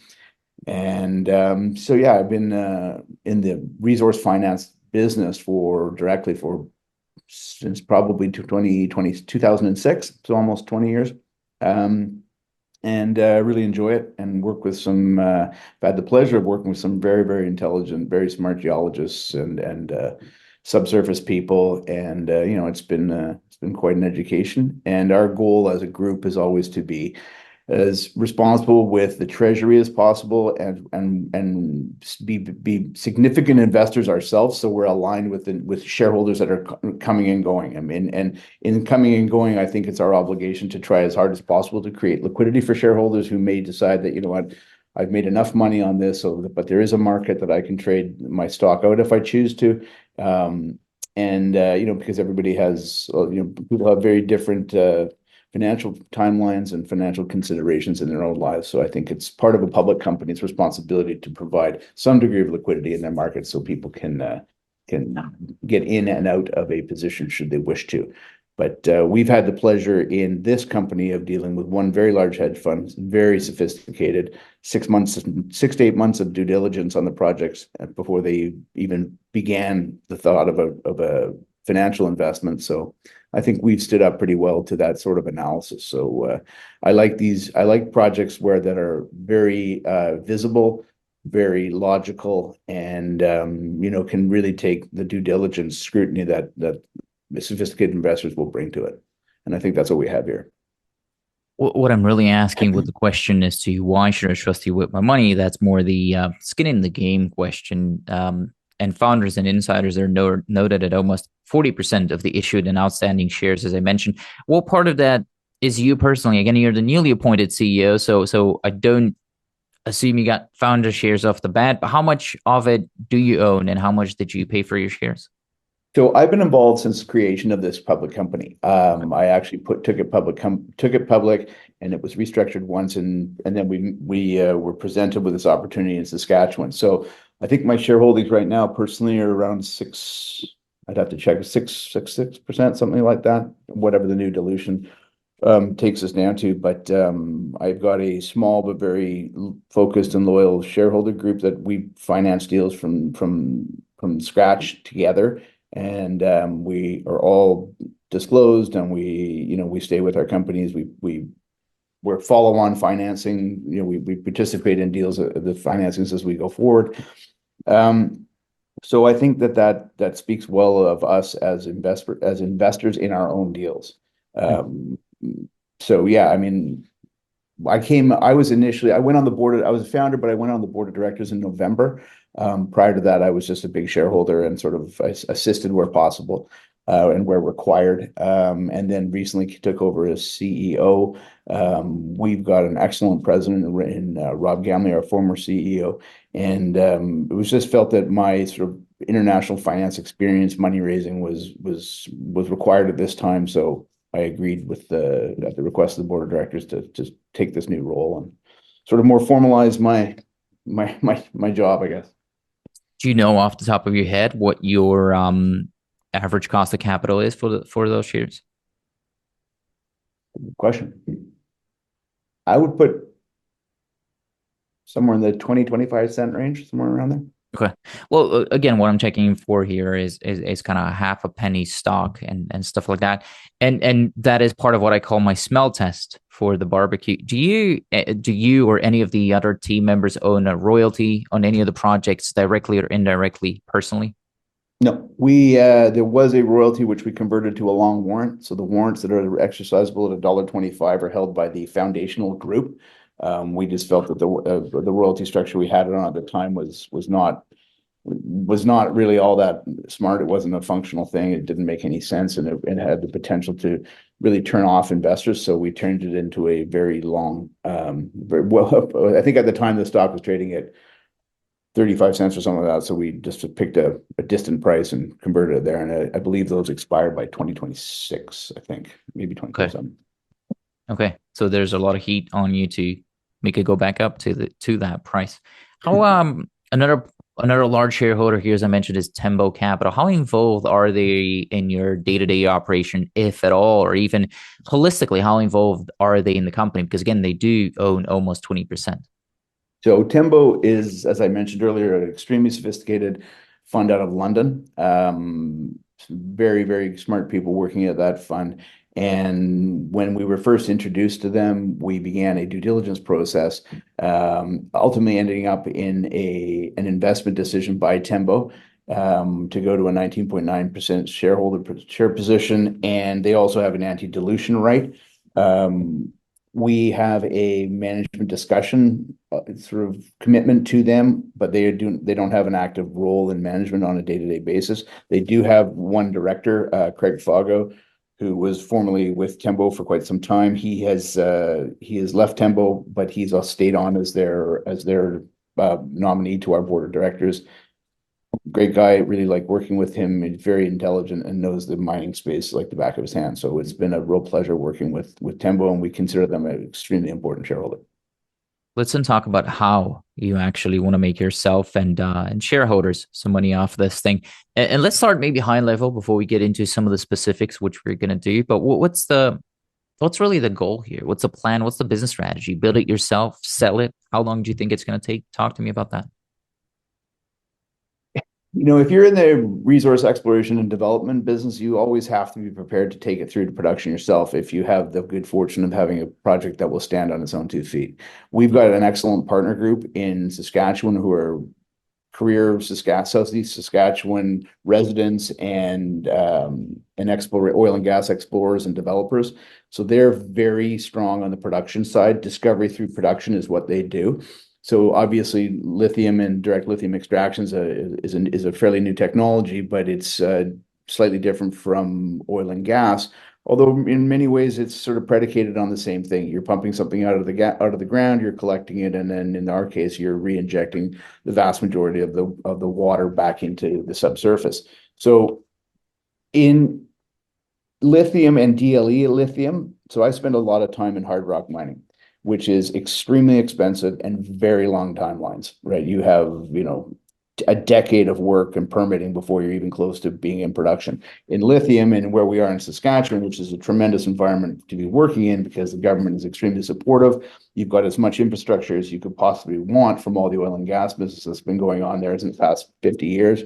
And you've got highly trained, highly capable people. So your pool of employees and consultants is readily available. So our strategy is we're going to continue to develop this. Obviously, when you look at the PEA, there's some very big numbers in there on the CapEx side on a full development. So we're doing it in a more staged approach, smaller bite-sized pieces that we can make sure that our system works and our technology is working as optimized as possible to take this through to a profitable facility. So that approach is really, we think, far more responsible and logical. It's also, given where the lithium prices are, they're buying us some time as we think that further out in 2026, 27, you're going to see better lithium prices.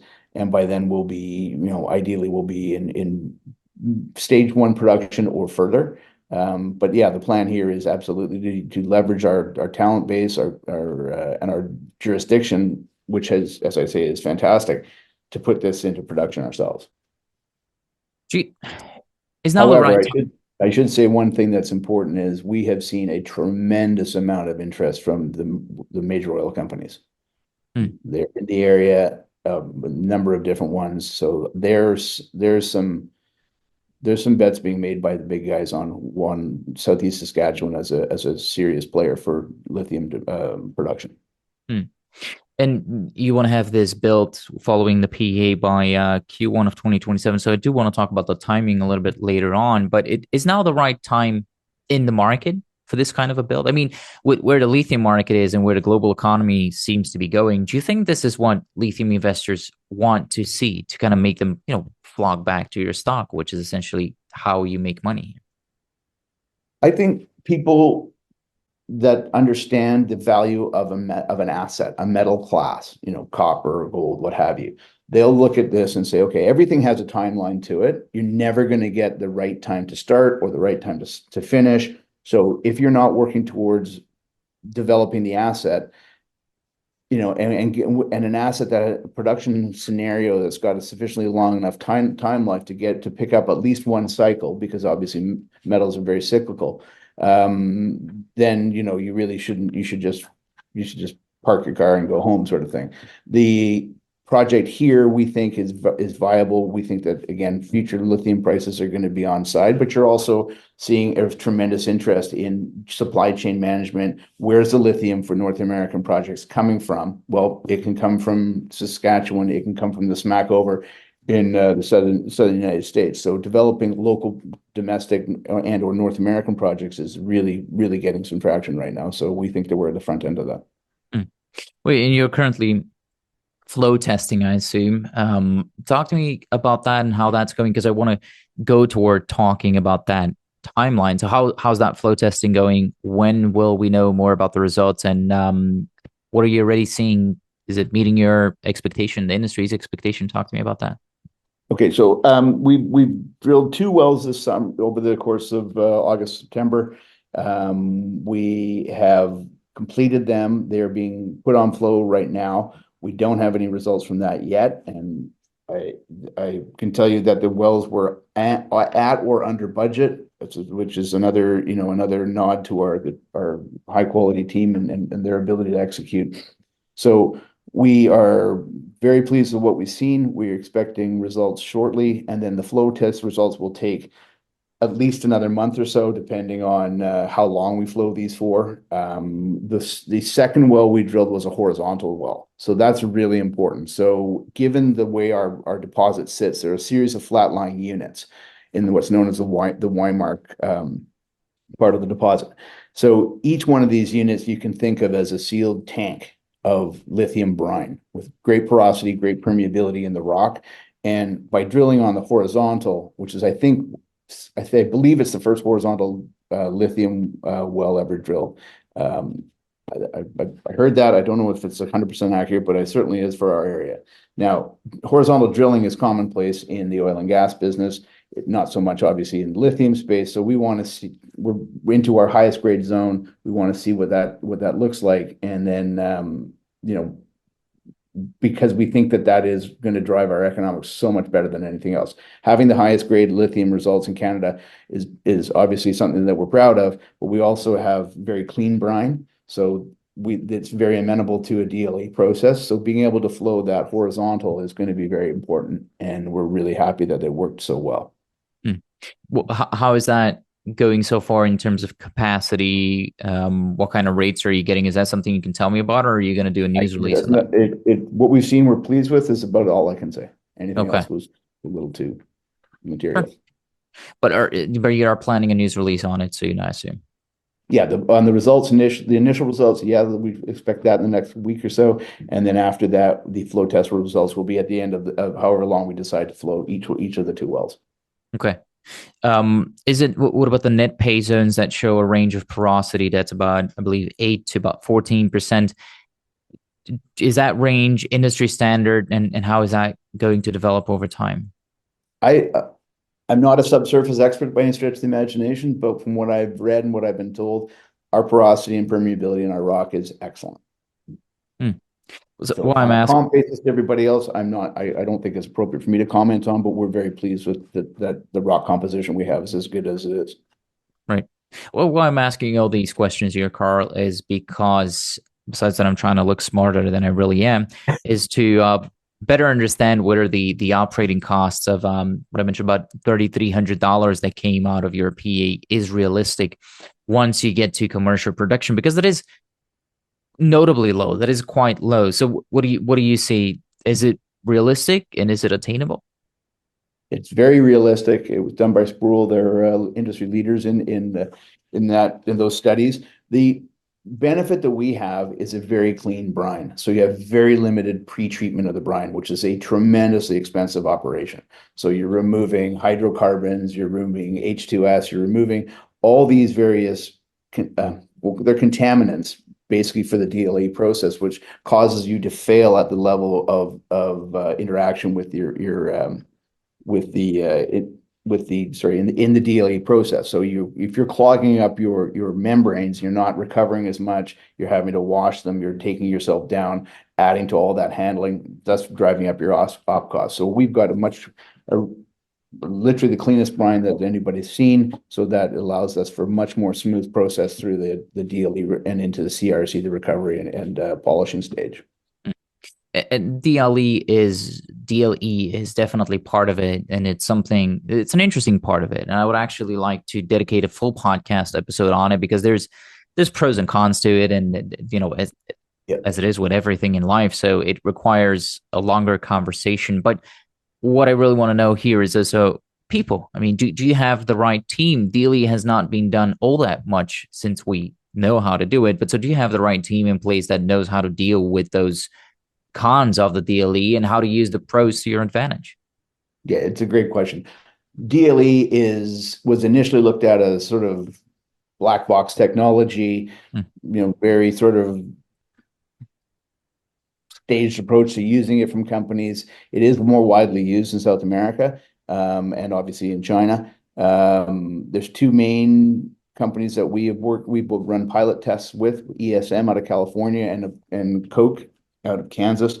Koch Industries obviously is a massive company, and they are fairly strong in the space, as is ESM. We haven't yet to make a decision on which company we're going to go with to be our DLE provider, but these guys are very serious in it. Their engineering is terrific. Their service, their follow-up when we had our pilot plants running was tremendous. So we appreciated the efforts and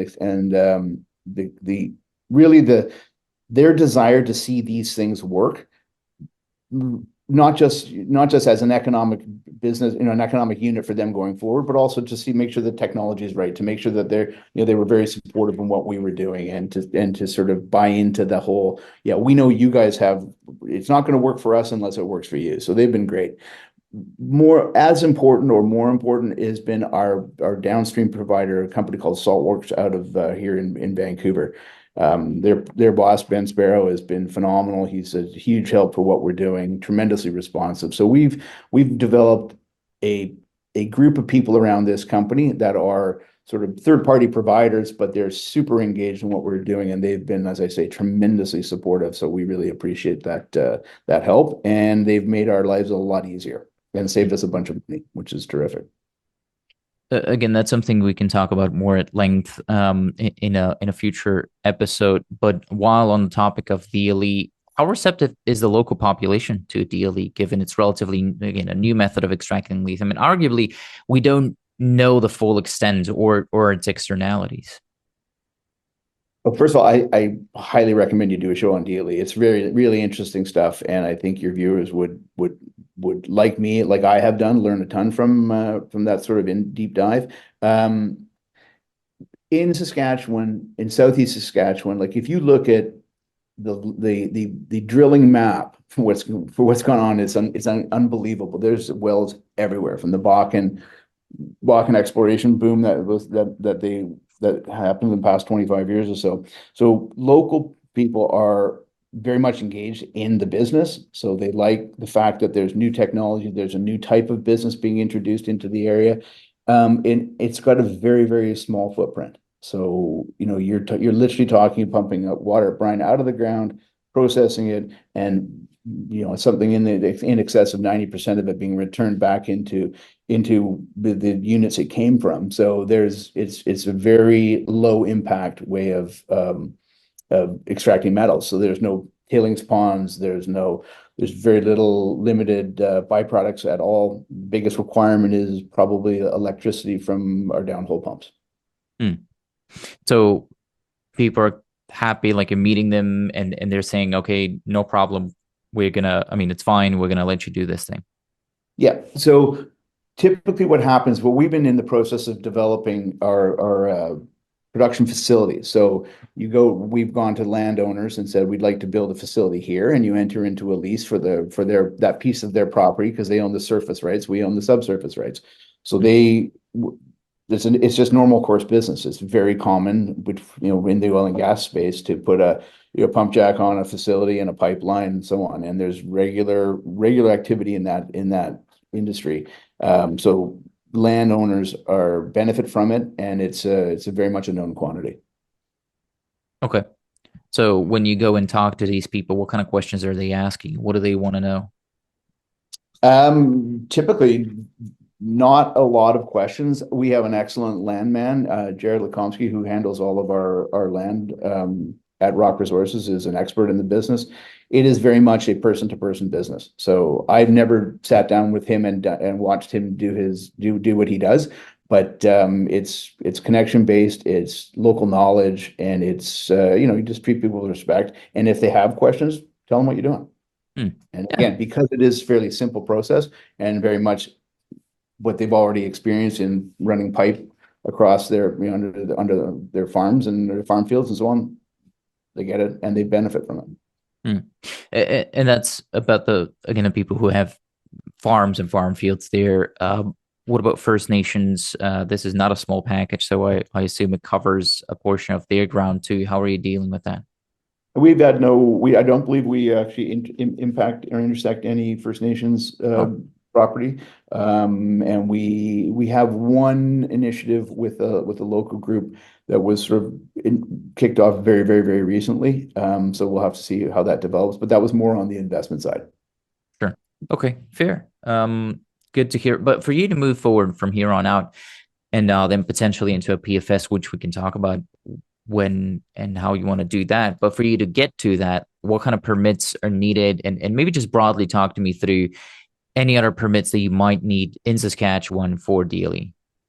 So because of the permitting regimen for oil and gas is fairly simple. We have received input from government that we will not be treated any differently. So really, it's just a fluid moving. It's a fluid moving process, and you're re-injecting into the same horizon what you've pulled out. So and all you're doing is taking out anything that would otherwise cause a problem for your recovery, but really isn't anything that's dangerous in nature that you would maybe have to take to a landfill. Again, vast majority of what you're doing is re-injected, and it's standard daily business in Southeast Saskatchewan. So the government's been very supportive, and we don't anticipate any new lithium specific regulations being brought in, because again, it is just a fluid movement exercise. Right. Well, let's talk about what I just kind of alluded to, but you going to a PFS or going to an FS, is that something you want to do, or do you want to go into production based off of the PEA? And if you want to do it, what else has to happen in the meantime? So we just finished a front-end engineering design study, which is a very in-depth document. We have a tremendous amount of new information that's come from as a result of the wells we've drilled and wells that we're planning on drilling. We're actually looking at doing a well in the Mansur area just to see how far we can extend that, and step down south 5 or 6 kilometers. So that'll be a huge add to the resource should we encounter what we think we're going to there. Our Viewfield North well that we just drilled is a 10-kilometer step out. So again, a huge expansion of the resource should that get the results that we think it will.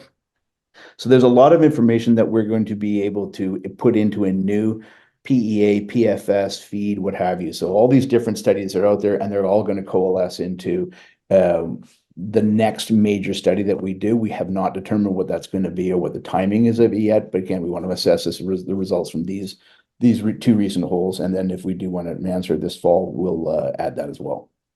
Well, why I'm asking that, Carl, is because I'm wondering whether it makes sense for you to even move to that next step in the economic studies right now. Because if you do a PFS or an FS now, you have to do it $10,000 or less. That's where lithium is right now, and that will maybe not kill, but hurt the economics, right? So how do you look at the timing and how do you strategize around the lithium cycles and the lithium price? I mean, obviously we can't control the price of lithium. We're responding to, as I mentioned before, the desire to have clean and safe supply of lithium within North America. Our job right now is to continue to both expand the story, but also de-risk the story. And as we do these studies, it adds to the de-risking side of things, which is what our investors want to see, particularly the big investors who are now looking at putting in, 10, 20% pieces. They want to see the risk portfolio, the risk parameters of this understood and diminished as much as possible. So that's our job. We're already here. The story is compelling. The land package is proving up to be even better than we thought it was. So it's no time to sort of go slow. It's the time to keep expanding this project because it's getting bigger, it's getting better, and we're figuring out more and more about it every day. So you are still targeting commercial production by, what I say, the end of Q1 of 2027, which is a little more than 2 years away from now. Do you think that's a realistic timeline? I mean, to me, the biggest issue you have is always how much are you spending and how much do you need to raise, because nothing loves money like a junior exploration company. Sure. But we believe we have something that's of tremendous value, and the fact that that's the fact that's being validated by groups like Tembo, who have taken big positions, and they're not as concerned about where the lithium price is in 6 months. They're concerned about, does this project make sense? Does this project have the asset base? Is this project of sufficient scale that it'll be of interest to a major? Is this project a standalone project, or do you need to do a deal with the guys down the way from you in order to create that scale? So responding on a minute-to-minute basis on asset prices hasn't been my way of doing things in the past. I know there's a cyclicality to everything, so we believe that North American lithium is an extremely important thing to industry to develop and to get way more security on the supply of lithium domestically and then through the United States. So that's something that we're just focusing on. If our economics need to be tweaked, then yeah, that's obviously something we're always going to press OpEx. We're always going to press CapEx. And if we need to scale things, then we'll scale things. And we've already done that approach by going from the PEA on a really big facility with a 23+ year mine life to a commercial plan to make sure that you're assuming all the changes that you need to make, that your engineering is correct, that you can scale up logically, because scaling up is a challenge. But and I do want to talk about, because you mentioned money there for a second, so I want to talk about your budget here in a second as well. But just to go back to that timeline, 2027, that sounds realistic to you to be in commercial production? I think it will. I know technically it's very doable. And it's a question of, do you have an offtake that you need to get into place? Do you have these things done, which we are just not in a position to do right yet? Those are things that are coming towards us. So if you ask me, could we do that by that date? Yeah, I think we can. Good. I want to talk about the work that has to happen in between and how much you think that's going to cost. But how much money do you have in the bank right now, and what is that money going to get spent on? So currently the company has about $3.5 million in cash. That's on assuming completion of these 2 wells that we've done. That information from those wells is going to be in the market in the next 2-3 weeks. We think it's going to be compelling. We've got a lot of interest from what I call sophisticated money. Obviously, the retail investors are very much concerned about the price of lithium, as you've mentioned several times, and I think rightfully so. But the guys who have longer leads on things, who are prepared to make investments that will take 2-3 years to come in, they're there and they're interested in what we're doing. So on a use of proceeds basis going forward, we'll continue. We've got these sort of 2 avenues, right? We've got exploration, make our project bigger, which is working very well. And then we've got technical development, make this project work. So both of those streams really, if you have $100 million, you can do them way faster. And if you have $10 million, you can do them a little slower.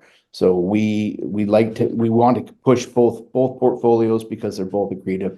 One de-risks and one expands. So it's on a use of proceeds basis. I would suggest that we're probably 50-50 engineering and project development, and 50%, the other second 50% to exploration, drilling, and expansion. Okay. And in terms of timeline and budget on that thing, do you think you can raise enough money now or soon so they can do all that work in 2025? And how much money do you think that's going to be? Again, that's sort of how long is a piece of string sort of question. The budget for drilling is, if you had 10 million, you could drill 10 holes. If you had 100, you could drill 100. We have a really big land mass, and we've experienced so far only 14% of our property is a cruise to our PEA. So we've got a tremendous ability to expand it. But if we had, right now, if we had 10 million in money, I would divide it accordingly. 50% to expansion drilling and then 50 to our engineering work. And I suppose part of that drilling, as long as it's not PEA related, could be done on flow through financings. Is that something you would explore, or is that not? Do you not want to go there? No, when we ran through a flow through provider company out of Toronto when Tembo came in. We ran a portion of Tembo's money through a flow through structure, and we're just finishing up that expenditure right now. So that's gone well. There is some benefit to Saskatchewan shareholders for what we call more of a super flow through type. So we're looking at that as well. So we've got a number of avenues down on a sort of more tax advantage for Canadian and specifically Saskatchewan investors. So it's one thing we're doing a bunch of work on right now as well. What do you is that only related on Viewpoint, or do you think you want to go to Mansour as well, or is that also financing dependent? Well, as I mentioned, we're looking at doing a Mansour well this fall to finish off our flow through expenditure. The Viewfield project, it's a big piece of property, so we can absolutely deploy flow through related exploration drilling to that project too. Should we, raise flow through funds?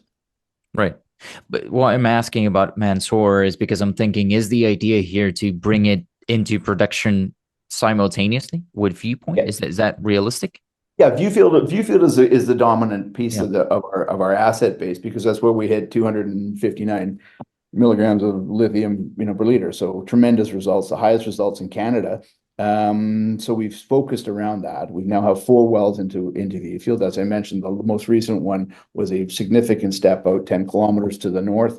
And then we also drilled a well. The horizontal well is in next to one of our initial Viewfield well to test that high grade zone on a horizontal basis.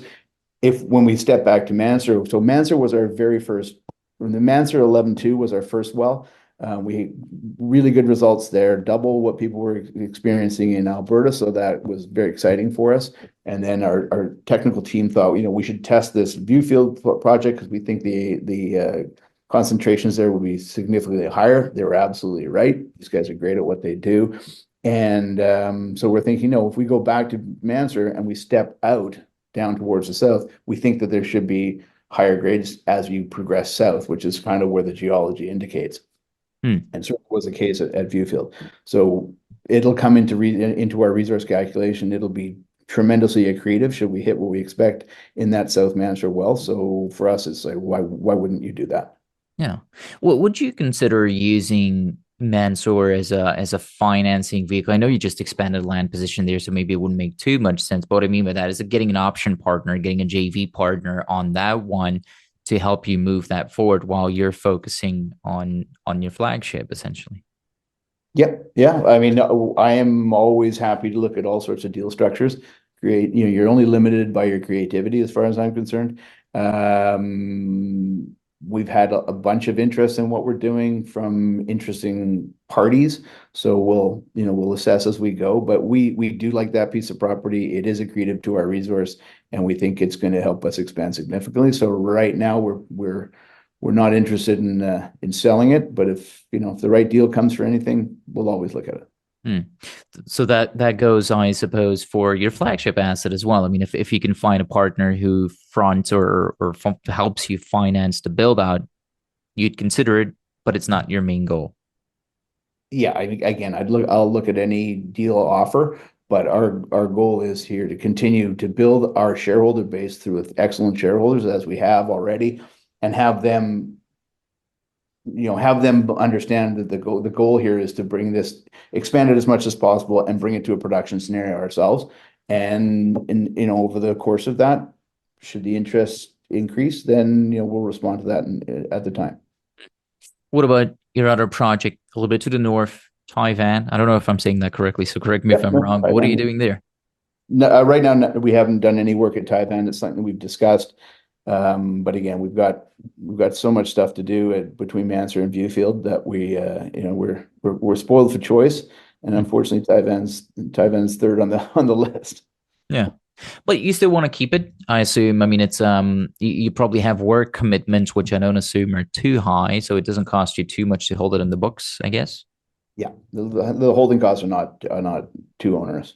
Okay, good. But so you're not looking to get rid of that unless there's a good deal. But you're not. I mean, you're not putting you're not putting up a for sale sign on it. No. No. No. Okay. Yeah. Good. Are you looking for other projects, or do you think those projects? I mean, as you mentioned, you have your hands full, but will you actively be out there and looking for other projects if this pilot plan proves to work like you hope it works, and it's not something everyone else is doing in the southern part of Saskatchewan? Do you go out there and stake more ground? Is it really a possibility for that? Who are your neighbors? And talk to me about that. It's another good question. So in Saskatchewan, you have two sources of land. You have effectively Crown, which you buy at auction from the province, or you have freehold, which you negotiate with individual companies for their subsurface rights or landowners of any type. So we've been very busy. So if people look at the map of our holdings, you can see it's a bit of a checkerboard because there's some stuff we purchased from the Crown, and then there's individual holdings that are again freehold. So we've done a lot of work to close in the freehold holdings. We've done a series of negotiations, many of which are ongoing, from some of the big oil companies, mid-tiers as well, that own property, and then local people that own property. So we've worked hard on the freehold side of things, on person-to-person type negotiations to fill in that checkerboard. And then there's another Crown auction at the end of November that we expect to be participating in as well. And that's a blind sealed bid process. So you really don't know who you're bidding against, and you really don't know what the prices are being paid. So it's a question of a lot of technical analysis needs to be brought to bear in order to price these things correctly. But we've got a view on what these things are worth and where we want to go. And obviously it's a fairly competitive process, so we try to be as quiet about it as possible. Interesting process too. Does it take you more manpower? Like, are you going to have to hire new people if you want to get more active in that front, so that you're quicker in reviewing the properties, but also being quicker to act and bid on them? Do you need more people? No, as I mentioned, Jared, our VP, who through our joint venture partner, Rock, a former joint venture partner, Rock, they're obviously now a big shareholder. He's an expert in what he does, and he's got his own team, and he's just been killing it. He's very good at what he does. Good. So how do you foresee G&A? I mean, as I mentioned, you were at I have to go through my notes again. $170,000 a month is what you got over the last fiscal year. There have been some corporate changes. You getting bumped up to CEO. Is any of that going to change your G&A, and where do you see it being for the next 12 months? Yeah, I certainly don't see G&A increasing particularly. I think that some of those expenses that fall under G&A are actually probably more attributable to the exploration portfolio. We're a fairly small company, and we don't have that many employees. We've added two key people. Obviously, Paul Schubach joined as Chief Operating Officer from Mosaic. He's unbelievably capable, intelligent guy. He's done a tremendous job for us. And then we also took on a field project manager, Darcy Walker, who's also just an expert in what he does and gets everything.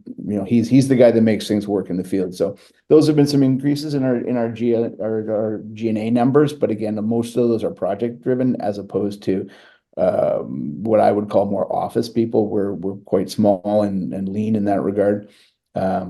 And interestingly, when we did the acquisition of Rock Resources, 25% interest, we issued them an amount of stock, 50% of which has got a 2-year escrow period on it, and the balance has a 3-year escrow period on it. We had a management contract with them to provide subsurface and Saskatchewan-based technical work for us. In our negotiations, in my negotiations with them, it was felt that they wanted to be as exposed to the equity as possible. So rather than take a monthly fee, they equitized their piece, and it fell under the same escrow regime too. So rather than getting cash, they got a long stock position. That to me should tell people that these guys are serious about what we're doing, and that they know that there's a long game here, and they're very much on board for what we collectively think is a big success at the end of this project. Yeah, good. But essentially, that's not going to result in doubling your G&A or anything along those lines. No. Yeah. Good. Well, Carl, this has been a very good overview. I went through, I think, most of my questions. Again, I'd love to do a technical deep dive. I want to do a DLE deep dive. We should also talk about lithium because the situation is getting very interesting. Might seem like it's doing a bottoming pattern, or maybe not. But again, that's maybe for a future episode. What am I forgetting to ask you, though? What did you come here hoping to talk about that I'm failing to bring up? Well, I think you've got some very good questions. I am a bit rusty in presentations. I haven't been CEO of a company for a while, so thank you for bearing with me. I think the biggest thing that your listeners, watchers should focus on, and you touched on it, but I think to me, it's the thing that people have to consider is your jurisdiction. I've worked in Nunavut, I've worked in West Africa, I've worked in South America, I've worked in Mexico, I've worked all over the place. If you do not have a jurisdiction that wants you to succeed, move on. It's not going to work. And it's just going to get more expensive. It's going to take everything way longer. Southeast Saskatchewan is fantastic. Not only is it flat and you can see everything, it's easy to get around. The infrastructure is tremendous. The people are fantastic. It is without question the best jurisdiction I have ever worked in over 20 years in this business. So that is a super important thing for people to bear in mind, because if the locals don't want it to happen, if the government doesn't want it to happen, it is not going to happen. Is it swampy? Is it kind of like Manitoba, or like what does it look like? Nope, it's basically wheat fields as far as the eye can see. It's beautiful. The weather's great. It's super cold in the winter. There's no doubt about that, but they work in the winter just as much. The biggest challenge you have is what they call breakup. So when the frost comes off the fields, it gets a bit mushy in the farmers' fields, and if it rains at all, so you've got about a month or so of some challenging times for accessing, when you're off-road accessing, but that moves through pretty quickly. They've been dealing with it forever, so it's a very much a known quantity. So that would be that's probably the biggest knock on Southeast Saskatchewan that I can possibly come up with, other than the fact it's crystal blue skies but freezing cold in January. Breakup was the biggest challenge I had in my teens too, so I know how Saskatchewan feels right now. What about so it's year round, like you can work year round. If you want to do a big exploration program, you can drill 100%. Whenever. Does it change your costs though? Like what are you paying per meter drilled? Meter drill depends if you want to say through the completion or not, but meter drilled at 1,800 meters. No one's ever asked me that question before. You're probably about $100 a meter, something like that. I'd have to defer to that. That'd be very cheap, because I know in northern Saskatchewan, again, I just mentioned at the beginning, uranium. So I talked to a lot of uranium companies out of northern Saskatchewan, and sometimes they have to use helicopters and whatnot, and that can get very expensive. Gets up to $1,000 a meters and a meter, and so yeah. Well, and they're deep. We're not very deep, right? That's a big thing. So the deeper you go, the harder it is, and the more expensive it is. Yeah, that's true. Good. Well, Carl, thank you so much for this overview. Thank you for sitting down with me today, and hopefully speak again soon. Thank you very much. I appreciate your time.